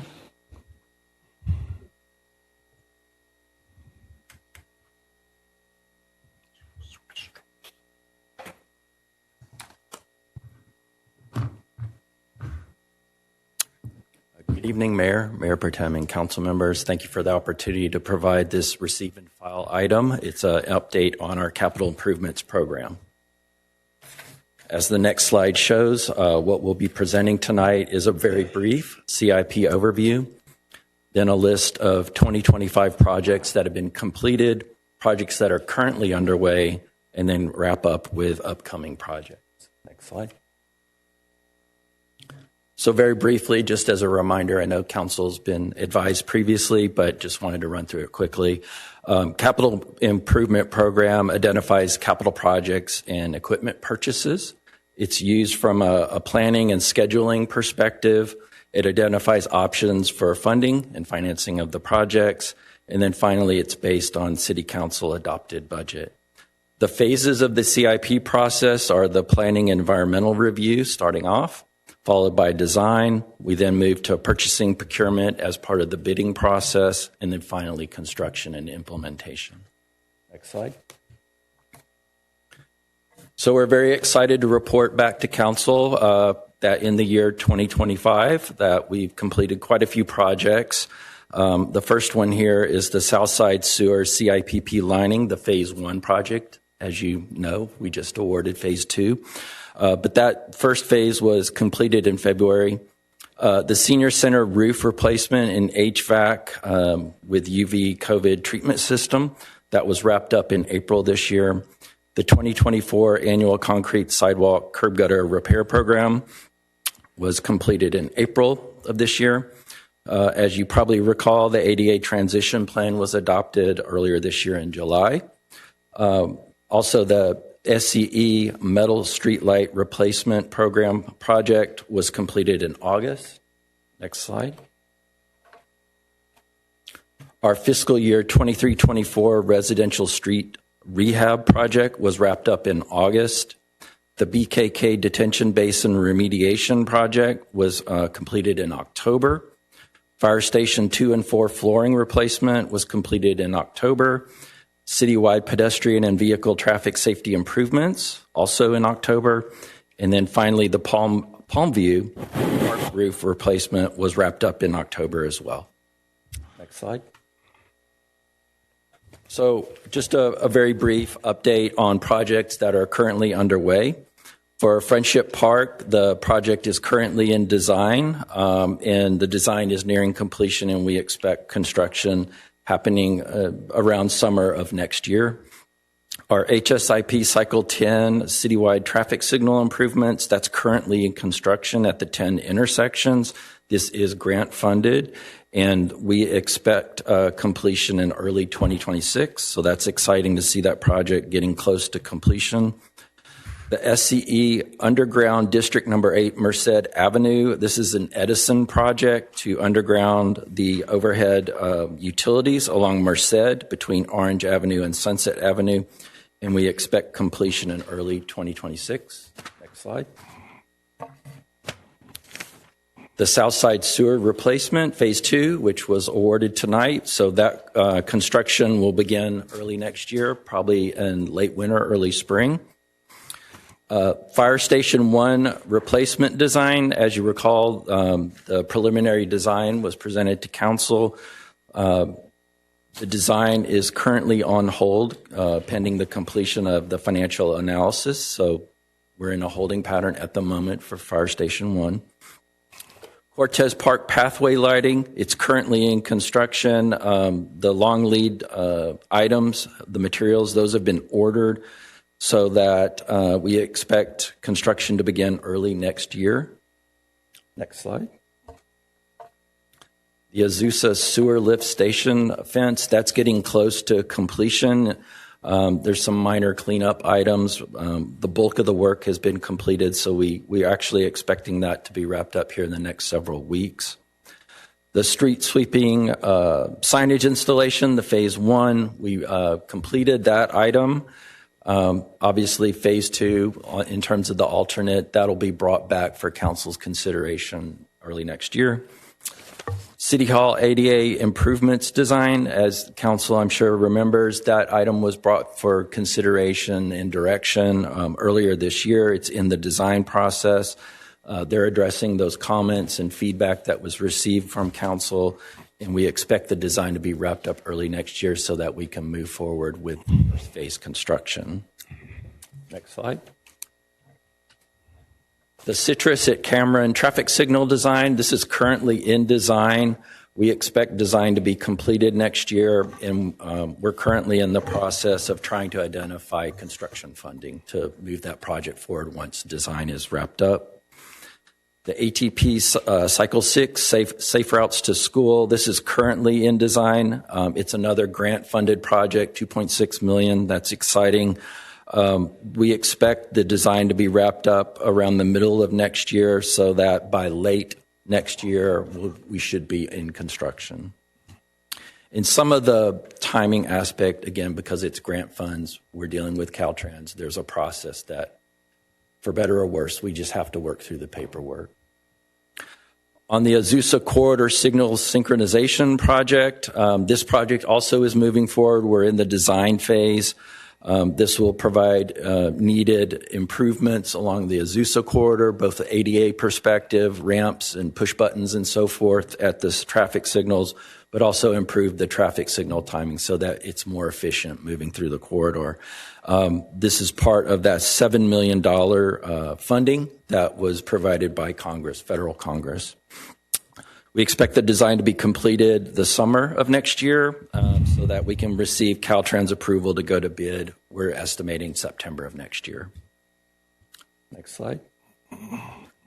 The annual concrete sidewalk and curb gutter repair for fiscal year 25-26. This is currently in the bidding phase. so that we will bring it to council, assuming we get good bids, and seek your authorization to award a construction contract so that we can begin construction early next year. The Hillside Mitigation and Fire Prevention Project, this also is ongoing from a design and planning perspective. The engineering staff's been working with fire, a great partner, obviously, as well as our maintenance team to identify what is needed there for mitigation in and around Gulfster Park. We're hoping to wrap that up early next year so that we can bring something back for council's consideration. Fiscal year 24-25 street rehabilitation. This is currently in the bidding phase, so that's exciting that this project is moving forward. And hopefully we'll get good bids as well on this so we can bring it back for council's consideration of awarding the construction contract. Next slide. And then I'll wrap up upcoming CIP projects that we anticipate over this next calendar year. We briefly spoke earlier on the Del Norte Park improvements, so obviously the design RFP will be coming back for your consideration so we can kick that off from a design perspective. The citywide pedestrian and vehicle traffic safety improvements fiscal year 25-26, we'll be bringing that for council's consideration in 2026. The trash capture device installation project. These are devices that we install at catch basins and elsewhere to help clean the water. And if I recall correctly, this is Measure W funded. We expect to bring this as well for council's consideration to move this project forward, probably around the middle of next year, if not earlier. The Orangewood Park improvements, those will be coming for council's consideration. The next grouping of streets for the fiscal year 25-26 street rehabilitation, we should be kicking off design for that project so that we can hopefully get it out to bid by the end of next year, if not sooner. There's also the sewer master plan update. We expect to put out an RFP to get a design consultant so that we can get our sewer master plan updated. It's approximately 8 years old, so we're from a planning perspective, we're not beyond any type of deadline, so we're not deficient, but we're definitely nearing the end point where we just need to update our master plan so that we can have more accurate numbers. The street underpass pump replacement, that project is also moving forward, so we should be bringing something to council for your consideration early next year. The Sportsplex pour and play replacement, that will be coming for your consideration early next year, hopefully in January, for your consideration to move that project forward. The West Covina Parkway median improvements, that will be kicking off as well early next year. The street sweeping sign installation phase 2, again, that will be coming back for your consideration, dealing with the alternating streets, a side of street for sweeping, hopefully, I believe, January, if I recall correctly.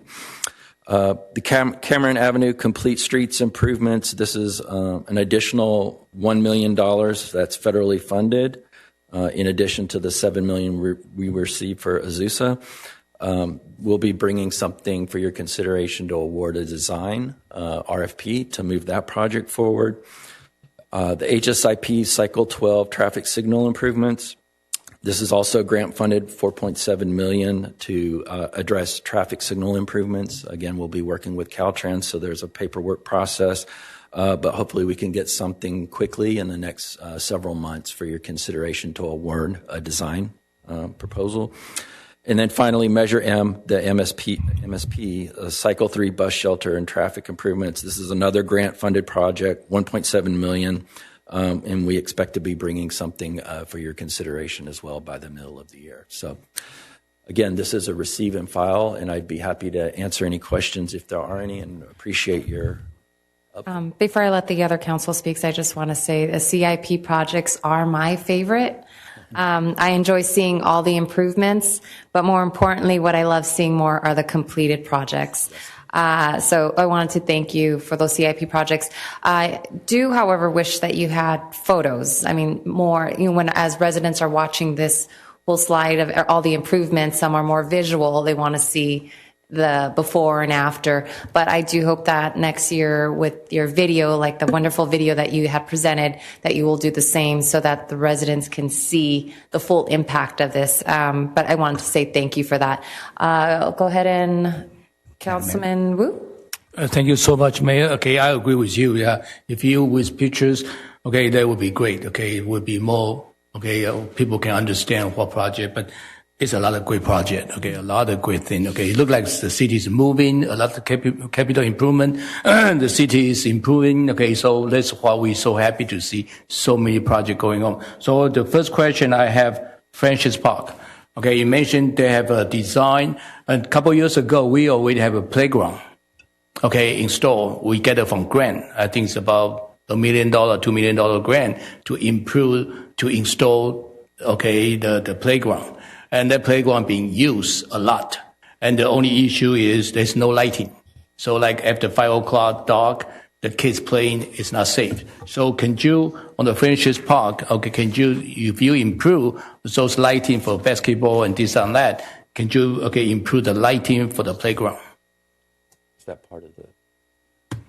I'm going to ask Brian, one of our project managers. He has the more specific details. Good evening, Councilman Wu. Okay. So we are doing pathway improvement lightings around the park. Currently, that does not include design scope for specific lights for the playground equipment itself, but we are doing improvements to the general pathway lighting. I know, but since you have, okay, on your schedule improvement, you talk about Francis Park, okay, and they talk about lighting. And I'm just asking for you to improve the lighting on the playground.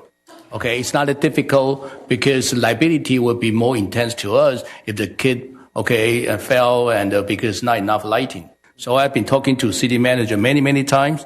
We need to put a light right there. If you put a playground over there, but you not enough lighting, it's a trap for potential liability, and we don't want to see any children get hurt. Make sense? So would you please including the lighting on the playground? It's not that difficult. It's not going to cost that much money, but it's a safety issue. Yes, of course. We can talk to the designer, and if anything, make sure it's included in the construction phase. Correct. Okay. In that, just install enough lighting. So, okay, we don't want the children play in the dark. That makes sense, especially right now, like 4:45, so dark. Okay, and the children are playing over there in the dark, and of course, not safe. Okay, this is the first thing. Okay, another thing so make sure they're including, and I've been remind you many times about when we can put a light up over there. That is not only my request. A lot of residents send me the email regarding the worry about the lighting. So as a safety, I think it's important. On the Citra traffic signal, I think we approved a while ago. So did you know the timeline when we can put, okay, so we don't want an accident on that four-way stop sign and with a four lane on both sides? Right. So the design will be wrapped up in 2026, and as I mentioned, we're what month? 2026. Before the end of the year. So approximately. You take about another 12 months to design. No, before. So I need to double check this, but I believe our consultant said they'll have the design wrapped up by this summer. So summer, approximately June, July timeframe. So we want to see the traffic light till 2027. Correct. So we need to go to construction, and we need to identify construction funding. I know. The design go first and funding at the same time. You have to look for funding. Correct. I remember we had funding a couple of years ago, but we postponed it, and then you moved the funding to someplace else. This project has been approved, okay, before I know it, okay, and I was there, okay, and I think your predecessor know it too, okay, that we have approved the project and we already have funding, but they told me due to we postponed it, okay, we table it, end up the money have been moved to someplace else, and now we approve again, but now you have to locate the money. That's my understanding, that the money had been identified previously, but it was not, for whatever reason, don't know the history, but it wasn't rolled over. Oh, we can find the money, right? Because the traffic signal over there is pretty important for the people can really walk safely from the north side, okay, and to the south side, to the north side, to the park. A lot of people walk over there to the Cortez Park. Correct. So, and especially Okay, our councilman, Mayor Pro Tem Canto, I think he walk over there all the time. And we want you to be safe. Okay, and as soon as I signal synchronized traffic signal 1 month, we can break ground. So currently, we're projected to receive all the Caltrans approvals by September. We're obviously pushing for sooner, but we expect to have the Caltrans approvals by September. So another year. Micro. I wish I could be more optimistic. Caltrans. It's a deadline. 100%. I have to be realistic. We have a deadline, okay? Deadline. Federal So we're going to meet all federal deadlines. I don't want to miss that $7 million, please. President Trump's going to take it back. You will take it back. We're not going to lose the funding. We need synchronization. We need a synchronization to Azusa, very important for the traffic and the ADA, okay, to be safe. People can walk on that very busy street. They have hundreds of traffic signals on the east and west, so we need to make sure the north and south. Can you push a little bit faster? Money's over there. So this one is money's over there, but the design is taking forever. Correct. We're wrapping that up. Yes, sir. If we can move it sooner, it'll be next year before we wrap up the design. I know, but spring, hopefully spring. Yes, that's the goal, is to have it so that we get all the paperwork in. Yeah, so you can do a groundbreaking. Okay, I cannot wait. Let's we see need it to use that $7 million, otherwise it will expire. And I can guarantee the federal government, especially this administration, want to take the money back. Okay, and we really need the money to implement into our synchronization, ADA, improve the safety. And the last one, okay, on the hillside, okay, because the wildfire won't wait for us, so how soon we can mitigate, okay, the cleanup and the Glaston Park, and then make sure we don't have all those potential fire hazard burn down the houses. The goal is to have things wrapped up with, as I mentioned, fire and maintenance here in the next month or so. Next month? Okay, this one much faster. Okay, I like it. Okay, so. And if we can go faster, I will try. But please, okay. Hopefully we can get something back early next year in the next couple of months for councils. And if we can, on the last, this is the last thing, I'm done. Okay, the Francis Park, please, if you can, maybe just install the light. Okay, because I'm very worried about the kid playing in the dark. And I think I check around. I think this part really don't have a light. And then we put a beautiful 2 years ago, such a beautiful playground with the choo-choo train, this and that. And but the kid playing over there in the dark would be not safe. Okay, city manager, would you please make a mark? Okay, and hopefully we can find the money and find the way to install the light. Okay, during the, because the summertime won't be here till another 4 or 5 months. So the kid playing over here right now. Sure, we will find funding to install the lights. Just be safe. Okay, thank you so much, Mayor. And just to let you know, park safety has always been one of my key concerns. And a few years ago when we designed or updated the parks, lighting was my key element. So everybody should be able to be seen. All right, thank you. So we have Mayor Pro Tem Oli Cantos had questions. Yes, thank you so much. I'd like to second the thoughts of my colleagues. I was looking for the picture and I just didn't notice. Just kidding. I couldn't resist. So I actually have several questions with regard to this. With regard to Amar and Westport, within which HSIP cycle is that? Because that was a big issue with regard to traffic deaths and so forth. Is that intersection incorporated or included? I just don't remember from the listed intersections. Thank you, Mayor Pro Tem. So that location is part of HSIP Cycle 12, the $4.7 million, which we will be bringing we'll be going out for an RFP to get the design work started next year.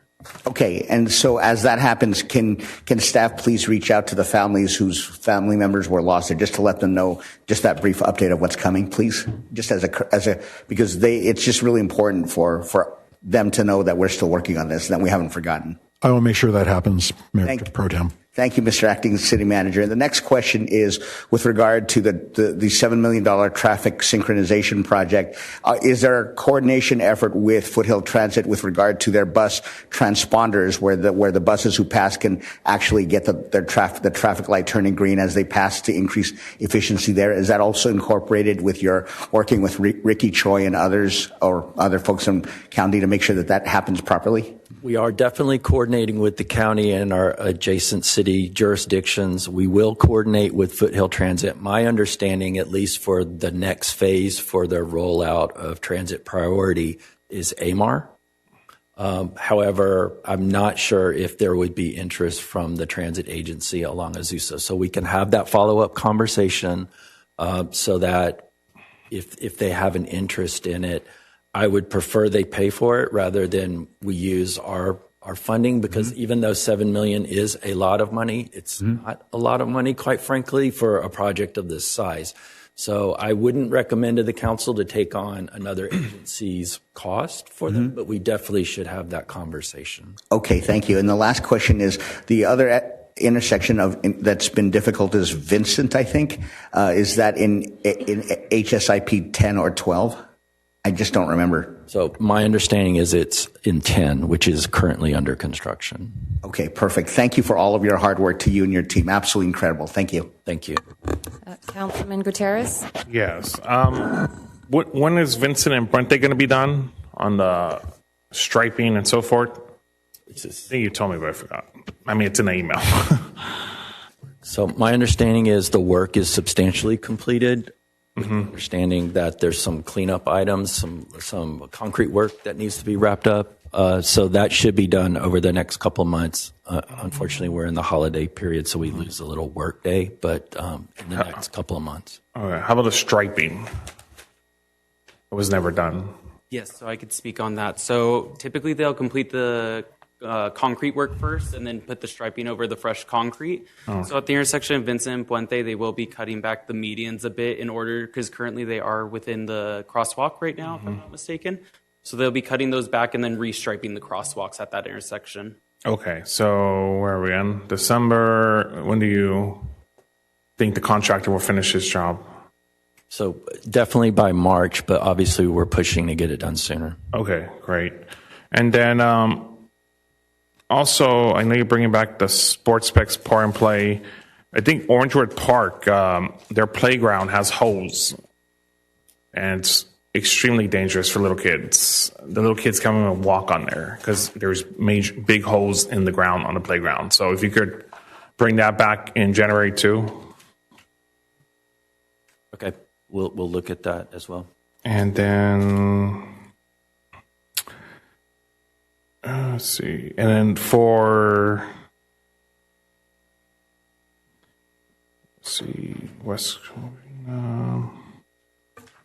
And then the synchronization project, is that design going to have a special design for the Congresswoman's dedication?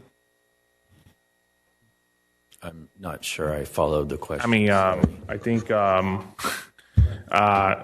Napolitano's way. Oh, yeah. Okay. Are we going to have a design or something? Yeah, the flag.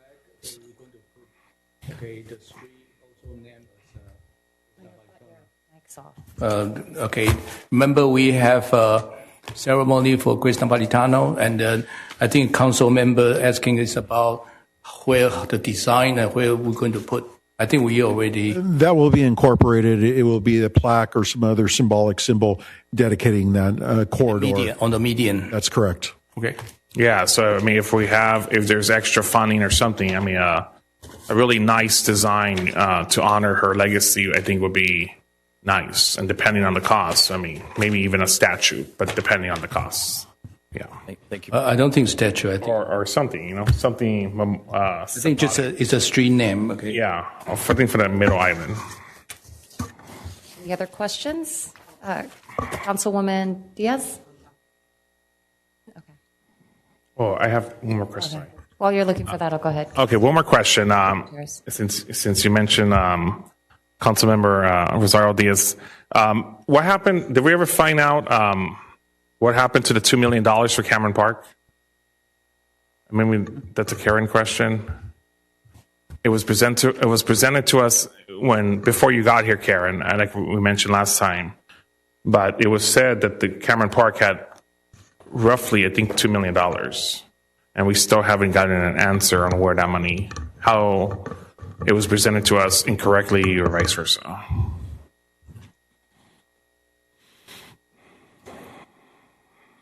Yes, Councilman Gutierrez, as far as the $2 million at Cameron Park that you had mentioned a couple years ago, I was unable to find any documentation to that extent. Is it possible for you to reach out to the former Assistant Finance Director, Maria Luisa, and ask her what she meant when she told the council? I can definitely make an attempt. Okay, great. We'll do so. Thank you. It was presented to us in this fiscal budget, so yeah. Thank you. So we have Councilwoman Rosario Diaz. Thank you, Madam Mayor. Okay, I want to talk about ATP Cycle 6, the Safe Routes to School. Is this I believe this is the one where I was talking about or asking or requesting that we add the flashing crosswalks on the street? Yes. So we could bring that up with the designer. I do recall you bringing it up. I don't recall if we talked about the liability aspects of that. I believe we provided that to the former city manager. I'm not sure if that ended up with you. We hadn't heard anything with that since, but we are currently in design, so now is the perfect time for us to explore that. Right. So we could go ahead and explore that if the council wants. Good. That's why I wanted to bring it up. Make sure we have it in there. Thank you. Is there any other questions? As I see none, this is a receive and file. Do I have to move? We don't have to move, right? It's receive and file. Okay, it's receive and file. So we'll go ahead and go to our next city council reports. If there's no AB 1234 conference and meeting report. Oh, sorry. Yeah, I know, but that's part of that. We'll go ahead and go to item number 11, review of standing rules and rules of decorum. I will let our Assistant City Manager, Roxanne Lerma, discuss this topic. Good evening, Mayor, members of the City Council. As you may recall, at the City Council meeting of December 2nd, 2025, Mayor Letty Lopez Viado requested that a code of conduct be developed to promote orderly, efficient, and respectful interactions among City Council members during council meetings. The mayor has requested an opportunity for the City Council to review the existing rules and guidelines and consider any modifications or update. By way of background, the West Covina Municipal Code establishes the procedures for City Council meetings and the rules of debate, identifying Robert's Rules of Orders as the parliamentary authority governing City Council conduct. On March 4th, 2025, the City Council adopted Ordinance Number 2528, which amended provisions of the Municipal Code relating to public participation and decorum at City Council meetings. In addition to the Municipal Code, the City maintains standing rules adopted on February 1st of 2000, which outlines council values and provides guidance on communicating with staff, the role of the mayor, the use of city letterhead, and interactions among city council members and with the public during meetings. Periodically reviewing these established practices, such as the City Council standing rules and rules of decorum, is considered a best practice for maintaining transparency, accountability, and effective government. At this time, staff is seeking formal direction from the City Council on whether any updates or clarifications are needed to improve meeting procedures, enhance public participation, or address emerging issues. Both the standing rules and the municipal code were provided. The sections that pertain to this particular topic were provided for the City Council. In addition to that, staff has compiled a short list of items that were identified as areas of interest that that have been raised by various City Council members during recent meetings. So some of those items include office hours, use of copy machines, posting of flyers of non-city events at city facilities, use of the mayor's office, access to city facilities, representation on social media, clarification of past practices, and procedures for removing City Council members from the dais during City Council meetings. Again, staff is seeking Council's input and direction on whether or not these topics still remain of interest to the Council and looking for additional feedback. Okay, thank you.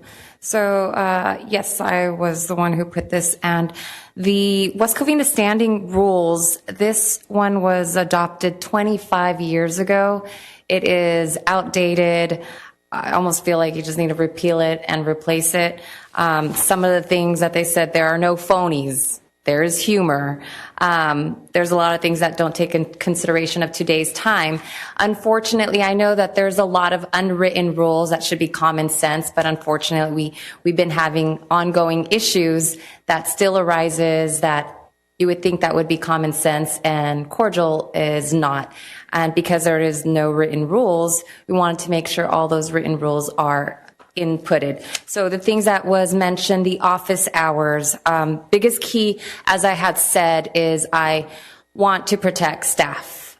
Staff's well-being, their mental, physical. They should not feel like they're a hostile work environment. And if a council member does that, that needs to stop. So in regards to office hours, I wanted to make sure that the city council comes to City Hall with an appointment or to conduct business, not to be inside in an office for hours, that you're around confidential information, whether it's the city manager's office or the HR office. There's a lot of things that are talked around, and so a council member could be eavesdropping, listening in, and we've had this mess. So I wanted to make sure that that's on the standings, that City Council should be in City Hall for for city business purposes and directly city purpose. They should not be harassing any staff. The use of copy machines, that is in regards to certain council that just mass produces personal copies. We talk about wasting taxpayers' funds, but council should not be doing that. So that's the use of copy machines. The access to city facilities, I have mentioned the badge access. We shouldn't be here at all hours. We shouldn't be here at midnight when City Hall's closed. We shouldn't be here startling our staff who are working nights. And I wanted to make sure that the badge is on there as well. Clarification of past practices, also representation on social media. We are councils, and though we are district representatives, when we're out there, they don't see that. They don't see, well, you're my district rep, or sometimes they don't even see what district. We represent the whole city of West Covina as a council person, even though we are in districts. So when you wear that badge, when you're out wearing your uniform, it's the same thing as employee uniform. Once you have that city seal, you need to represent the city of West Covina at the highest standard. I would like that also in there. And then also procedures for removing city council members on the dais. As you've seen, we've had a little situation on that. The last time when we had a transitioning in, we shouldn't have gone through that. The public shouldn't be seeing these things. We have our disagreements, but it's not something that we need to air out to everybody else. So those things need to be on there as well. Let's see. And just anything else that the other councils would like to add, but I want to make sure that this standing rules are updated. We also have the decorum. For the most part, it's there. I know we found certain section codes that we didn't know that we found that was not on here that meets the decorum. So yes, Sergeant at Arms can remove a council member from this dais. So if it needs to be written as a reminder shown on here, I'd like that to be on here so that it's clear for the public. It's not here the mayor doing whatever she wants to do. There's rules, there's conduct, there's respect, and I like to make sure that we fill that decorum. So any council would like to add to these? Councilman Gutierrez. Yes. Can you clarify what you mean about district? What do you mean? You represent? I know you're talking about district. What are you referring to about a rule about? I said even though you are a representative of a district, you still represent the whole city of West Covina. Yes. Yes. It's just that? Yes. Well, it makes it, no, it sounded to me like you're saying you can't say you represent a specific district. No, you can. Everybody knows that we represent the district. It says on our website of what district we represent. But as we go out there, everything says, when they announce, they say council member, council. And so when we're out there, we are the West Covina City Council member. So you come out there, you're still representing the entire city. But of course, you are a district representative for your district. Okay. So, okay, great. Okay. Any other? And then, well, while you're holding that thought, we'll go ahead and move to Councilwoman Rosario Diaz. Thank you, Madam Mayor. I want to know if we're going to be specific about these office hours. Are we going to be specific about certain items here? Yes. So this is before us to add these specific if we need to. In regards to hours, I mean, I'm not a stickler in saying, no, I mean, if you are coming to City Hall, we would like to give courtesy to city staff that I'm planning to stop by. I'm going to be having a meeting, either using the facility, or I'd like to meet with the city manager or the city attorney. You can't just stop and interrupt the city manager who's already having pre-scheduled meetings and tell them at the beckoning call, drop it, meet with me, or to even expect to be in these meetings when the city manager, city attorney are having their private meetings, let alone a director or the city manager. So there needs to be some boundaries, and I like to make sure we have clear boundaries. Okay, so is the staff are you guys going to write this out and it's going to come back to us, or how is this going to be presented? So my expectation, and coming back to the council, probably the second meeting in January, is to spell out exactly date, time, frames, specific rules.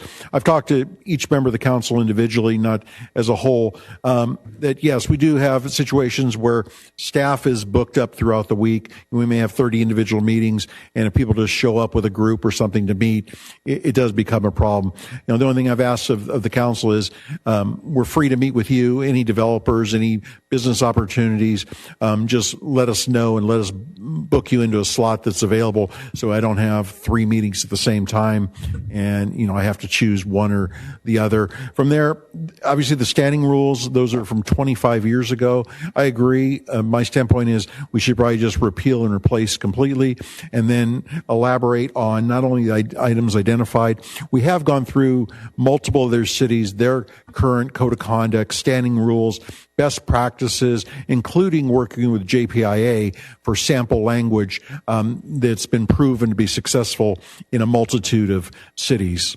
Okay, and Assistant City Manager Roxanne, would you like to add something? I would like to add something, if I may. To piggyback off of what the acting city manager had said, we will also coordinate with the city attorney's office just to ensure that we're truly capturing not only what the direction that the city council would like us to head, but to check off those legality boxes as well. Okay. And I just want to make sure that all city staff is aware. We do sit here. We are voted by the people. We are not above the law. We still have to respect and be cordial to city staff. So city staff, if the council member, I mean, obviously some of you don't live in the city, you should not be taking bullying, abuse, or any of that. So you should not be afraid to report any of these situations above, because we're here to fix that, and I just want to make sure the city and the staff are protected. Councilman Wu. Okay, thank you so much, Mayor. Okay, I just want to follow up about Councilwoman Dia regarding the time. I think the time is very simple. Okay, we just business hour, appointment only. Business hour, appointment only, as a courtesy. And you come in, you want to talk to the city manager. He doesn't have the time to see you because he might have an appointment. So just say hi and you have to walk away and don't overly hang around this and that. It's a courtesy, but appointment only. So if people want to see me, they have to make an appointment with me. So same thing. If I want to see you, I say, can I meet you? What time? Okay. And even you in the office doesn't mean you have time to see me. So I think the business hours, if we say you want to see the time is during the business hours, Monday to Thursday business hours, appointment only. Okay, for example, I want to deliver my 460, then I will call you and say, I'm going to stop by. Okay. And then I stop by too. And I might go to your office to say hi and walk away. I'm not going to waste your time due to you might have other business to attend. So I think this again, and I want to, one thing is this, I will agree everything over there, but it's the enforcement. So city manager, city attorney have to enforce. Okay. And, if we set out the guideline, okay, since 25 years never been, okay, and an update. Now we update in detail, and then now in that way, all 5 of us, okay, or future city council, all have to abide by this of code of conduct. I think this is something to be civilized and common sense and respect each other. And so in that way, we don't waste people's time. And you guys under the payroll of taxpayers, so we want you to spend most of your time to do the people's business and make things happen. So I unless anything, I want to move the motion to approve. I wanted to add, with these standing rules, I'd like to see consequences, please. I like to see if they don't follow, because what I'm hearing a lot of times is, yes, this council person is being told repeatedly, but does not listen. So what are the consequences? So I want to see that and add that. I mean, put the censure in if that's part of that. Let the residents know that you can recall, but I'd like to make sure the consequences are there, whatever it has to be, but then that is on your end. Councilwoman Rosario Diaz. Thank you, Mayor. Also, in talking about office hours, I think that we should all be limited on our access cards. We should not have, free willy-nilly come in anytime you want into any of our offices or city offices. I don't think that's right. And it's also a safety thing. You have someone that may be coming into the dais. What if they get hurt? Nobody's going to know they're here. So I just think that we need to limit that. I think that we all need to be put on the same type of schedule so that we're not just running around here at all hours of the day. I also like to add confidentiality. What I'm finding out is things that are said is being put out. I mean, there's reasons we have closed sessions. There's reasons why we have private meetings. And confidentiality should be held to the standard. At times, sometimes a council member could just quickly give this internal information out to another one. It's creating chaos. I want the chaos to be removed. I want to make sure that things that are written, and especially like investigation. I mean, there are things that I wish that I could say to the public, but I know I can't. And sometimes when a council member puts something out or gives something out, whether it's an email that is false, it has this full, I want to capture all those things too, because 25 years ago, social media, all that wasn't really that high. And now people can put fake stuff, AI and all that stuff. So I just want to make sure everything is captured on this. Understood. And as you know, my background is in enforcing law, municipal codes. And with each municipal code, there's a consequence if you don't follow that code. So I agree there will be consequences. I believe the guidelines and the code of conduct moving forward will be fair and equitable to everyone. Obviously, the business hours, the Monday through Thursday, are key because that's when staff is their busiest. As you know, that I like to utilize Fridays for meetings with developers, council members, have a little bit more time. It's uninterrupted, so we'll include that. But I fully agree that the code of conduct, our standing rules, should assist the council and the city be portrayed in the best light. And we can't have chaos. We shouldn't have disruptions at our meeting. We should look professional. The council, the city manager will always have some disagreements, but they should be professional disagreements and not make a scene. I've dealt with each member of the council individually and collectively. We don't always agree on things, but we're not going to get in a fight over it. It's professional disagreement, but I think everybody's goal, and I know every member of this council personally, that they do wish the best for the city. Everybody has a different approach. But moving forward, this council, the city manager's office, and all of my staff really need to make 2026 a great year. We're portrayed in a much higher light. We look far more professional, and we move this city forward. Thank you. And I also wanted to make sure that we keep this all business. We are here serving the public. And when I come here in a capacity, I'm here serving the capacity as a council. I'm not mixing up my work family, and this, they all are at separate times. So that needs to also be captured, whether they're even being serving, as I know that whether it's council or staff that are being served from home, that it should be in the place of public, the place of work, not getting into personal things, the pettiness. So remove pettiness and focus and stay with city business. And I want to make sure that it stays in the grounds of this. Clearly, within the framework of what we'll bring back, that will capture that this is a business where we need to be professional, that everybody outside, the families, the community, they're off limits. We need to focus on business. Professional disagreements are just that. But we need to be uninterrupted and, again, strive to be the best we can. And for the 5 members of the council, be the face of the community at all of our events and be portrayed in a positive light and not known for disruptions or chaos.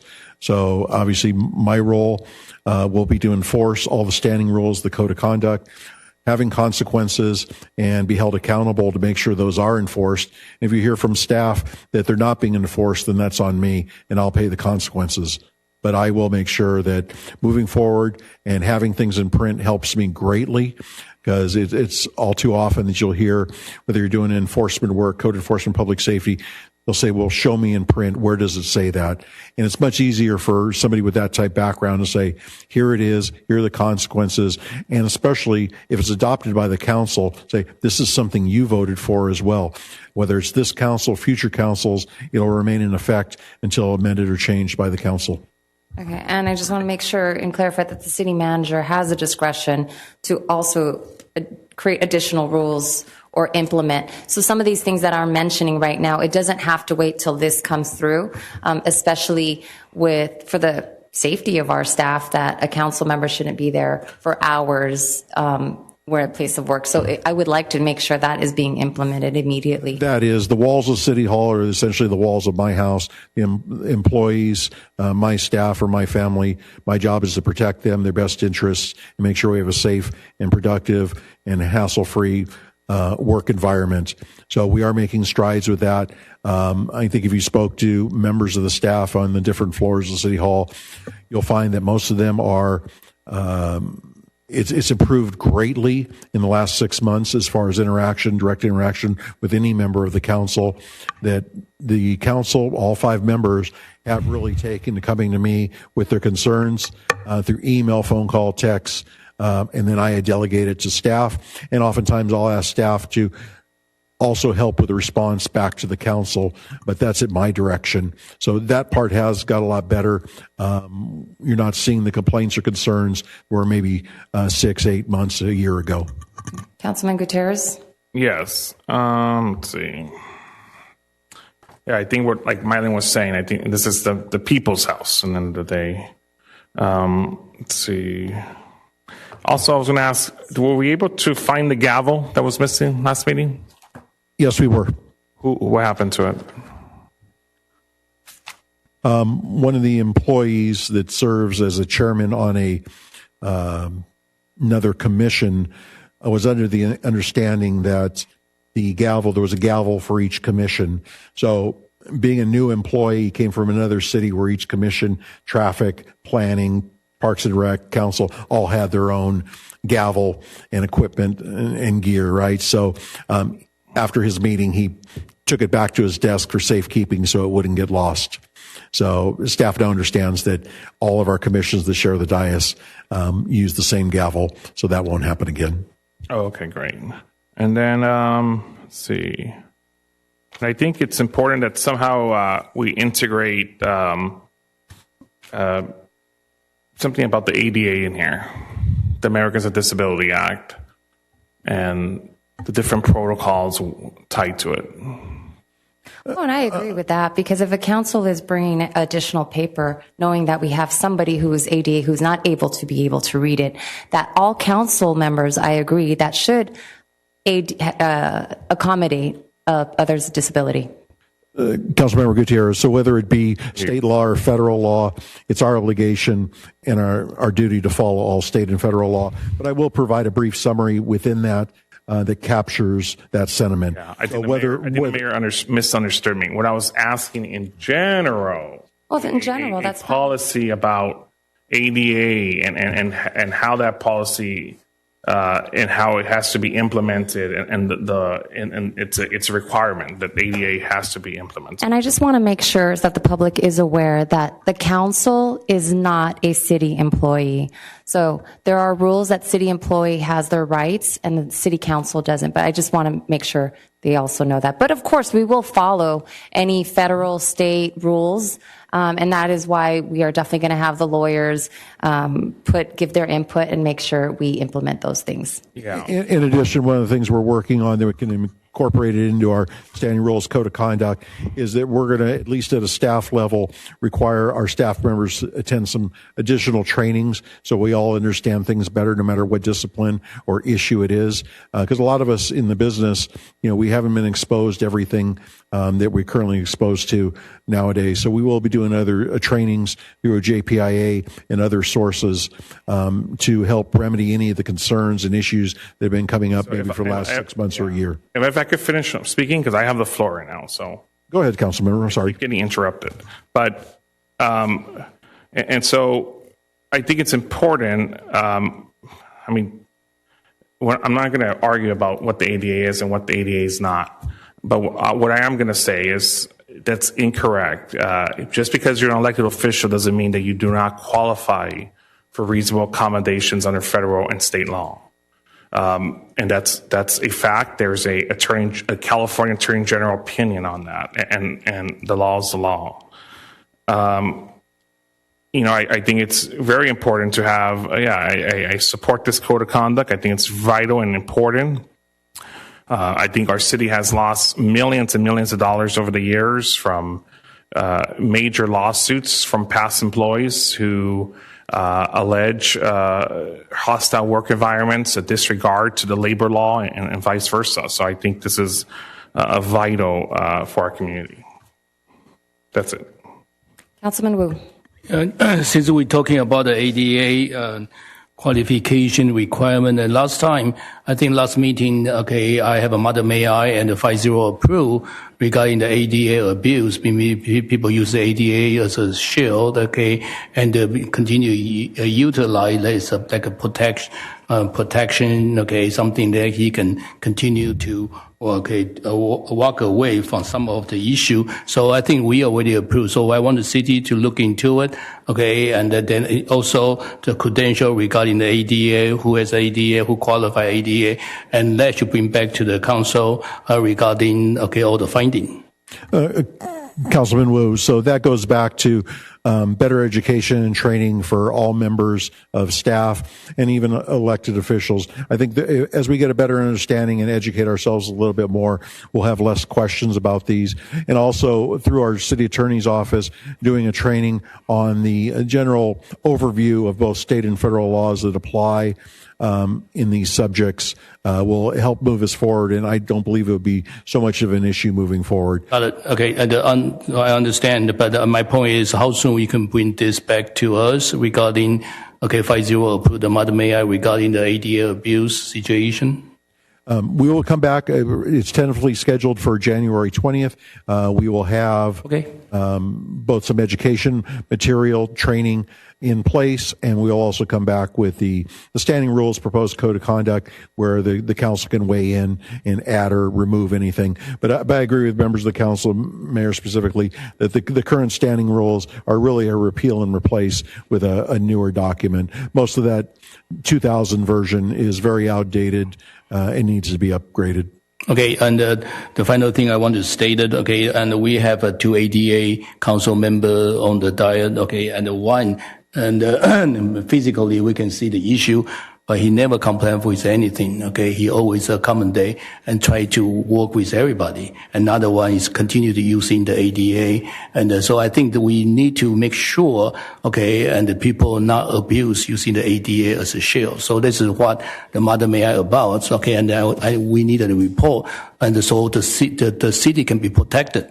Okay, and the staff can be protected with all these so-called ADA and okay, that if you don't do this, we're going to sue you, this kind of thing, and make the city staff cannot even do their job, or they resign or they quit. I think that is what we want to avoid. Okay, we are all here by the law of our state and our United States, and we're here to represent the people, and we respect each other, and with the common sense, and hopefully we can continue to improve our city. So in January, we should have the information, right? That's correct, Councilman. And again, I will do everything in my power with my staff through our city attorney's office to not only educate staff, educate the council on state and federal law, what we can and can't do, what you can and can't ask, and we'll move forward to hopefully have a successful 2026 and beyond without issues involving anything with state or federal law. Again, our role and our responsibility is to follow state and federal law, which we will. Some of us, myself included, have been self-educating to understand this topic a little bit better, but we will make sure this is much smoother than it's been in the past. So my final statement will be, so with that, we can work together, civilize, and don't feel intimidated, okay, and with any issue, and we can continue to be, okay, work together and continue to improve our city. I think this is what we try to do. I think that's the key, Councilman, is that we need to work together and move forward, move this city forward, and keep everything on a professional basis. And if that includes putting more in writing, some guidelines and structure, we will do that through the Code of Conduct, the standing rules. Okay, thank you. Acting City Manager. Councilman Gutierrez? Yes.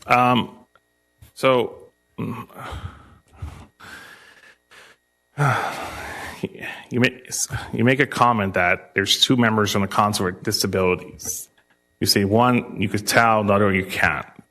Comments like that are not appropriate when you're talking to people about people with disabilities. I just want the record to reflect that. Okay. Well, thank you, but I just want to also known as public servants, the two council members has made it known, especially in like every event, that they actually publicly has informed the public of their disability. Fine secret. I'm sorry? Oh, yeah. Just kidding. And we cannot tell. Don't tell anybody. Just we cannot tell. And I do want to respect, because those that have disabilities, sometimes they're not asking the world to cater to them. And I do want to say thank you to Mayor Pro Tem Cantos, who he has every right to use a lot of the accommodations, but he does not. And he comes and he walks with us as he's part of us, as he's normal. And sometimes we forget of his disability just because, he works well. And, it was nice that the whole parade, he walked with us, the whole entire parade. And so I just wanted to say thanks to those that, has a disability but is not asking the world to cater. But we are always working with each and every one of them. The comment about the city hall is the people's house.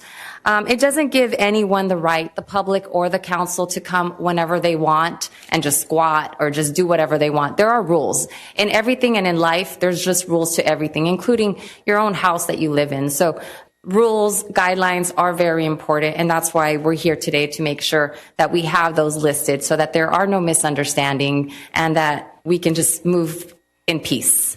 Any other questions? Councilman Gutierrez. I'll go ahead and Mayor Pro Tem Oli Cantos. Thank you, Madam Mayor. Just a few general comments with regard to the Code of Conduct.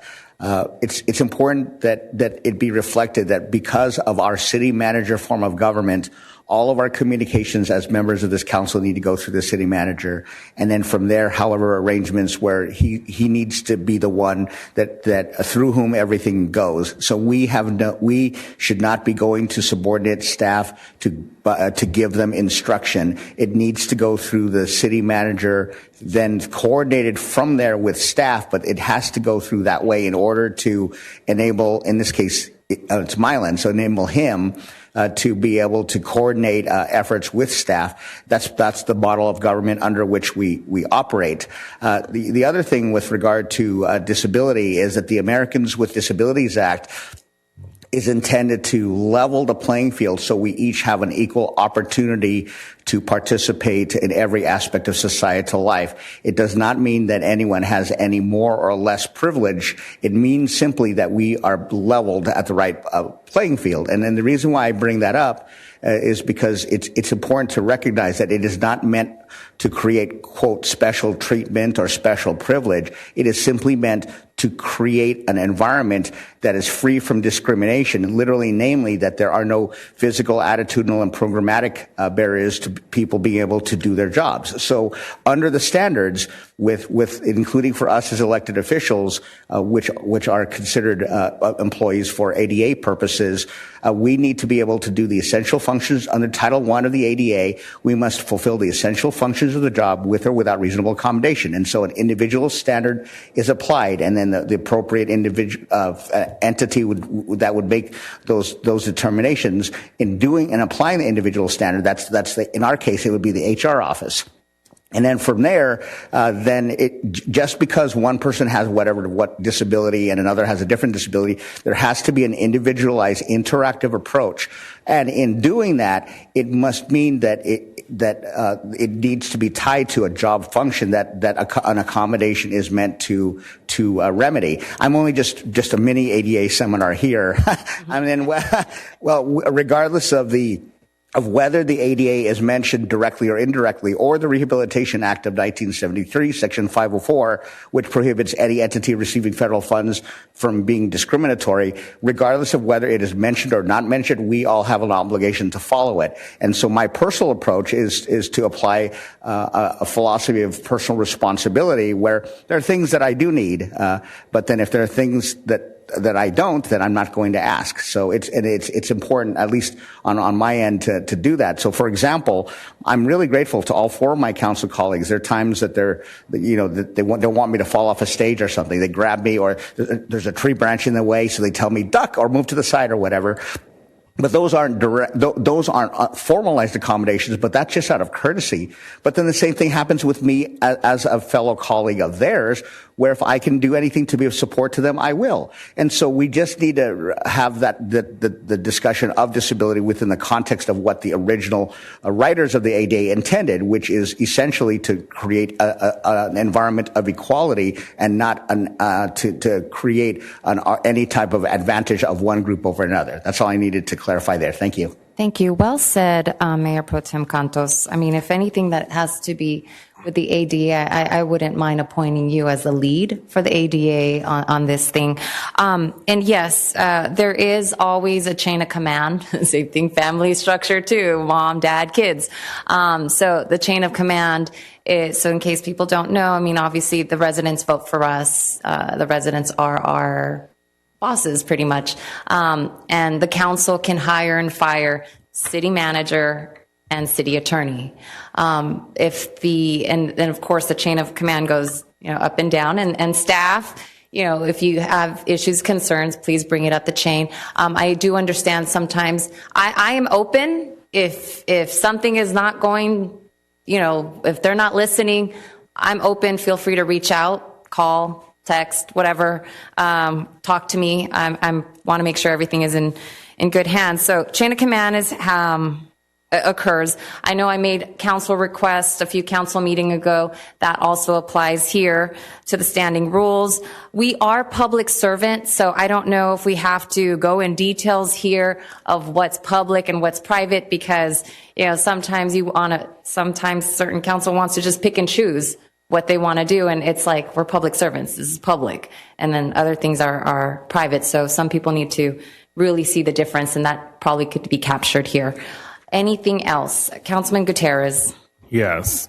And I think our city attorney could state what the ADA law is, which is a lot of accommodation, or I think a majority of individuals' accommodations are confidential. It's federal and state laws that dictate what information could go out and what information can't go out. And I know there's references about a council member who had to be driven in a parade. How do you not know that council member wasn't hurt, or he of the medical condition involving that council member? Did you go to the doctor with him to find out? I mean, you don't, and so it's hurtful when you're talking about someone's disability or what accommodations they have. If someone's in the car, how do you not know that person doesn't have diabetes and that he can't walk and stand for long periods of times? And that's all I got to say. So for the record, nobody had mentioned that to the public. The public can see, we are public figures, so people see with their own very eyes, but it's not something that here you will hear from the city council to make that publicly and share that. So no, I can at least say, or actually we've been in council, nobody had said that. I just praise one, but I don't like to discuss and talk negative about the others. I would like to focus on the positive. So however that's your thing. I don't want to ask. We don't need to know. Accommodations, again, the word is reasonable accommodation. And again, that is up to the city staff and HR. We do not ask. We don't want to know. We don't want to get into that. But of course, things that are reasonable accommodations. But again, all that will be captured on here. They will do their work, city manager, city attorney, and that would come to us on the next council meeting. Councilman Gutierrez. And I thank you, Mayor, for making that commitment. So thank you. And I have moved the motion. Second. I'll second. Roll call, please. Roll call. Councilman Gutierrez? Yes. Councilman Wu? Aye. Councilwoman Diaz? Aye. Mayor Pro Tem Contos? Aye. Madam Mayor Lopez Viado? Aye. Thank you. Okay, it passes. Looking forward to that and capturing all that. City Council request. Councilwoman Rosario Diaz. Thank you, Mayor. Okay. Some time ago, we had an issue with our city manager was only, well, actually, he was, his limit to be able to purchase was $250,000. And during the city council meeting, we reduced it to $50,000. Well, it turns out that I don't think that's very reasonable. I think that there's some expenses that we need to allow him to make. And so during that meeting, I had wanted $150,000. So I'm bringing this back to see if we can change it to $150,000. Councilman Wu. Beginning, I was hesitate, but I will support. Okay, Councilwoman Dia. I think okay, $50,000 is too little, and especially we have a lot of things going on. Okay, inflation, this and that. So I think $150,000 was the size of the city should be sufficient enough. I think $250,000 a little bit too big. $50,000 become. Okay, like everything have to come to a city council, and it shouldn't come to us. I think okay, city manager, management team should be okay, have authority to do the $150,000. So I will second. Thank you, and I based it on Burbank. Okay. Do we have any disagreement, Councilman Gutierrez? Yeah, and I don't have disagreement, but I think we need to put some probably look at what restrictions are in there. Because you just don't want $150,000 being spent on anything. So I think when it's brought back, we potentially look at what else. I mean, if there's restrictions that could go on there or not. Councilman Wu. And I think we should give the description of the city managers. Okay, we appoint him to do the job. Okay, $150,000 should be you to description to use, and they will come to us anyway. So, but at least you can instantly and to approve and get the thing done rather than come back with 2 weeks and this and that. So I think we should trust our management team. If we're going to give them this $150,000, we shouldn't do any restriction. Anyway, the budget will come from our, and the finance directors, and everything will come to us anyway. So I don't think we need it. And I agree. I mean, we're not here to micromanage every little thing. You need to be able to do your job. And I know being short-staffed and everything, there's things that should be easily done.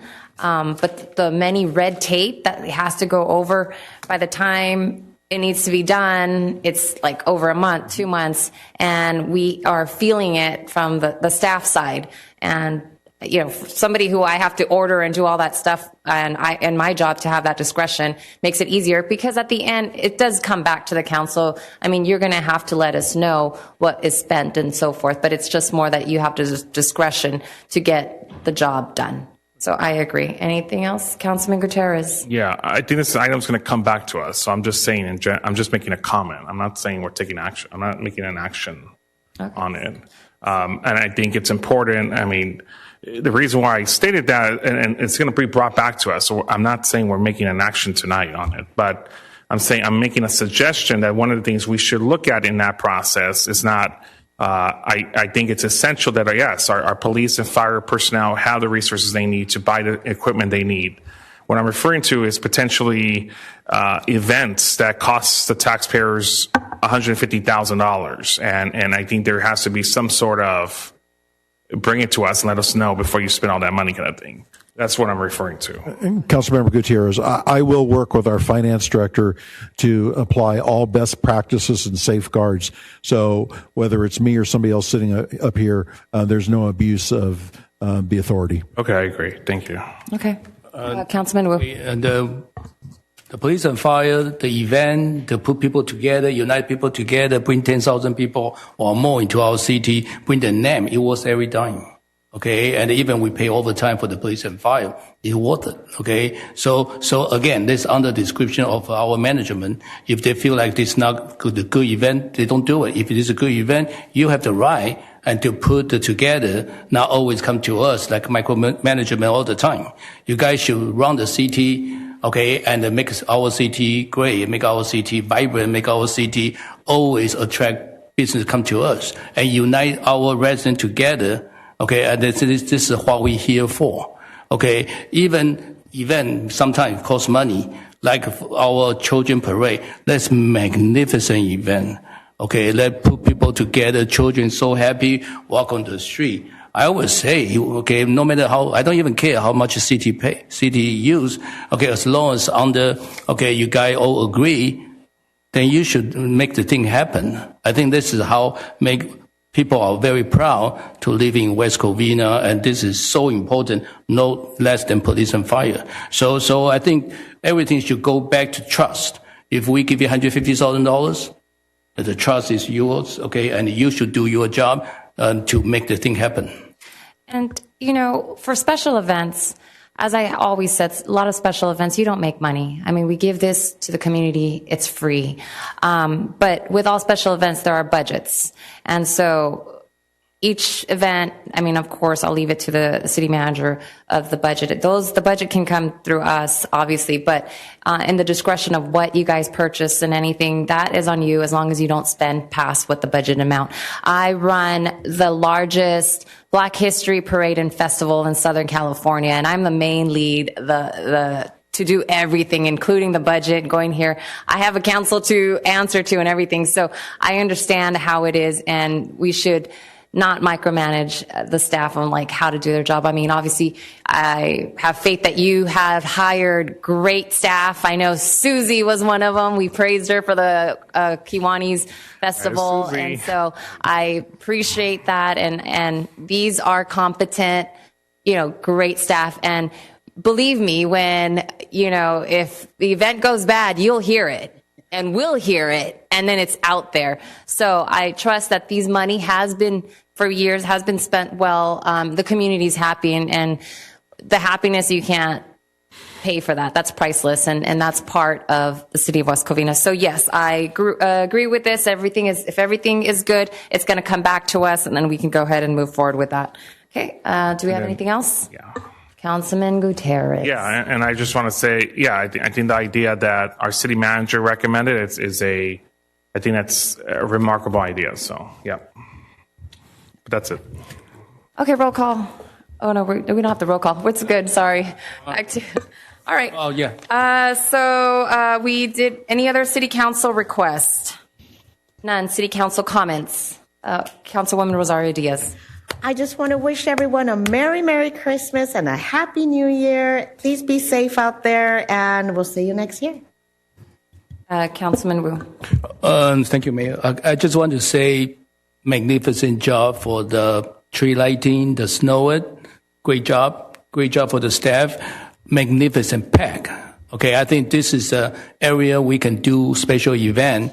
Okay, and now I think if we go to the Glendora Avenue, possible cost more, but over here it's more confined, and you don't need to block the street, just our parking lot, and the people are happy and it's safe. So I think it's okay. We can do more event over here. Okay, and the effort from the staff to make the event so full of all laughter from the children. You can see all the kids so happy. And then I cannot say more on the Christmas parade, children parade. That has to be at the Glendora Avenue. So people can on the two side and you walk through it, and it's magnificent. And again, I want to thank the staff. I want to thank, all the people, public safety, police and fire, and all there and celebrate the unity of the city. And you see the children parade through with all the band, with West Covina High School and South Hill Band High School, and magnificent. Okay, and the impact to those children is forever. They're so proud, and to parade and the marching and to the street, and all the parents, everybody on the side watching them, and then they go to the Center Village, and then they have a great time with a petting zoo and the city pool, all those balloon, magic balloon, face painting is sense of community. So I want to thank the city and the staff again and again. We need more event. We need to unite the people together. Our job, not only public safety, we bring happiness. We bring happiness to our residents. We want to everybody feel proud in the city of West Covina. At the end, Merry Christmas if I don't see you guys, and a Happy New Year. Okay, thank you. Councilman Gutierrez? Yeah. Oh, you can let Oli go. Go ahead. Or you want me to go? Go ahead. Mayor Pro Tem Oli Cantos. Thank you. I can't believe that we are already done with another calendar year. Oh my gosh, the next time we're going to meet, it will be 2026. And just like any year, all of us have our challenges. We have our moments of triumph. And here as a city, there's so much interaction with nonprofit organizations and for-profit businesses and government agencies and individuals. And this is just such a wonderful, wonderful community of ours. And so even when we have our disagreements on policy, on individual matters, the fact is we still are and can be one West Covina. It's really important, especially not just now, but the whole year. We need to remember that what makes us great is the way that we find ways to collaborate with one another and to truly to find ways to be supportive of each other, including on ways to build on commonality. And so as I join with others in wishing my Christian friends a very, very Merry Christmas, and my Jewish friends happy third night of Hanukkah, and with other people of other faiths, with whatever faith people belong to, we all just get to be together. And I literally I love the city. I love our residents. I love you guys. And I'm just so grateful to get to be here to be of service and support. So thank you all so very much, and happy 2025 with a real wonderful excitement ahead for what 2026 has to offer. Thank you. Okay. Councilman Gutierrez? Yes. I want to wish our staff and our community residents, and it's going to be, I think it has been 1 year since I have been given the honor to represent the residents of District 1. I want to thank you and thank all my residents for believing in me, for putting me in this seat to be your voice. You elected the first person with autism to serve on this council and in the San Gabriel Valley.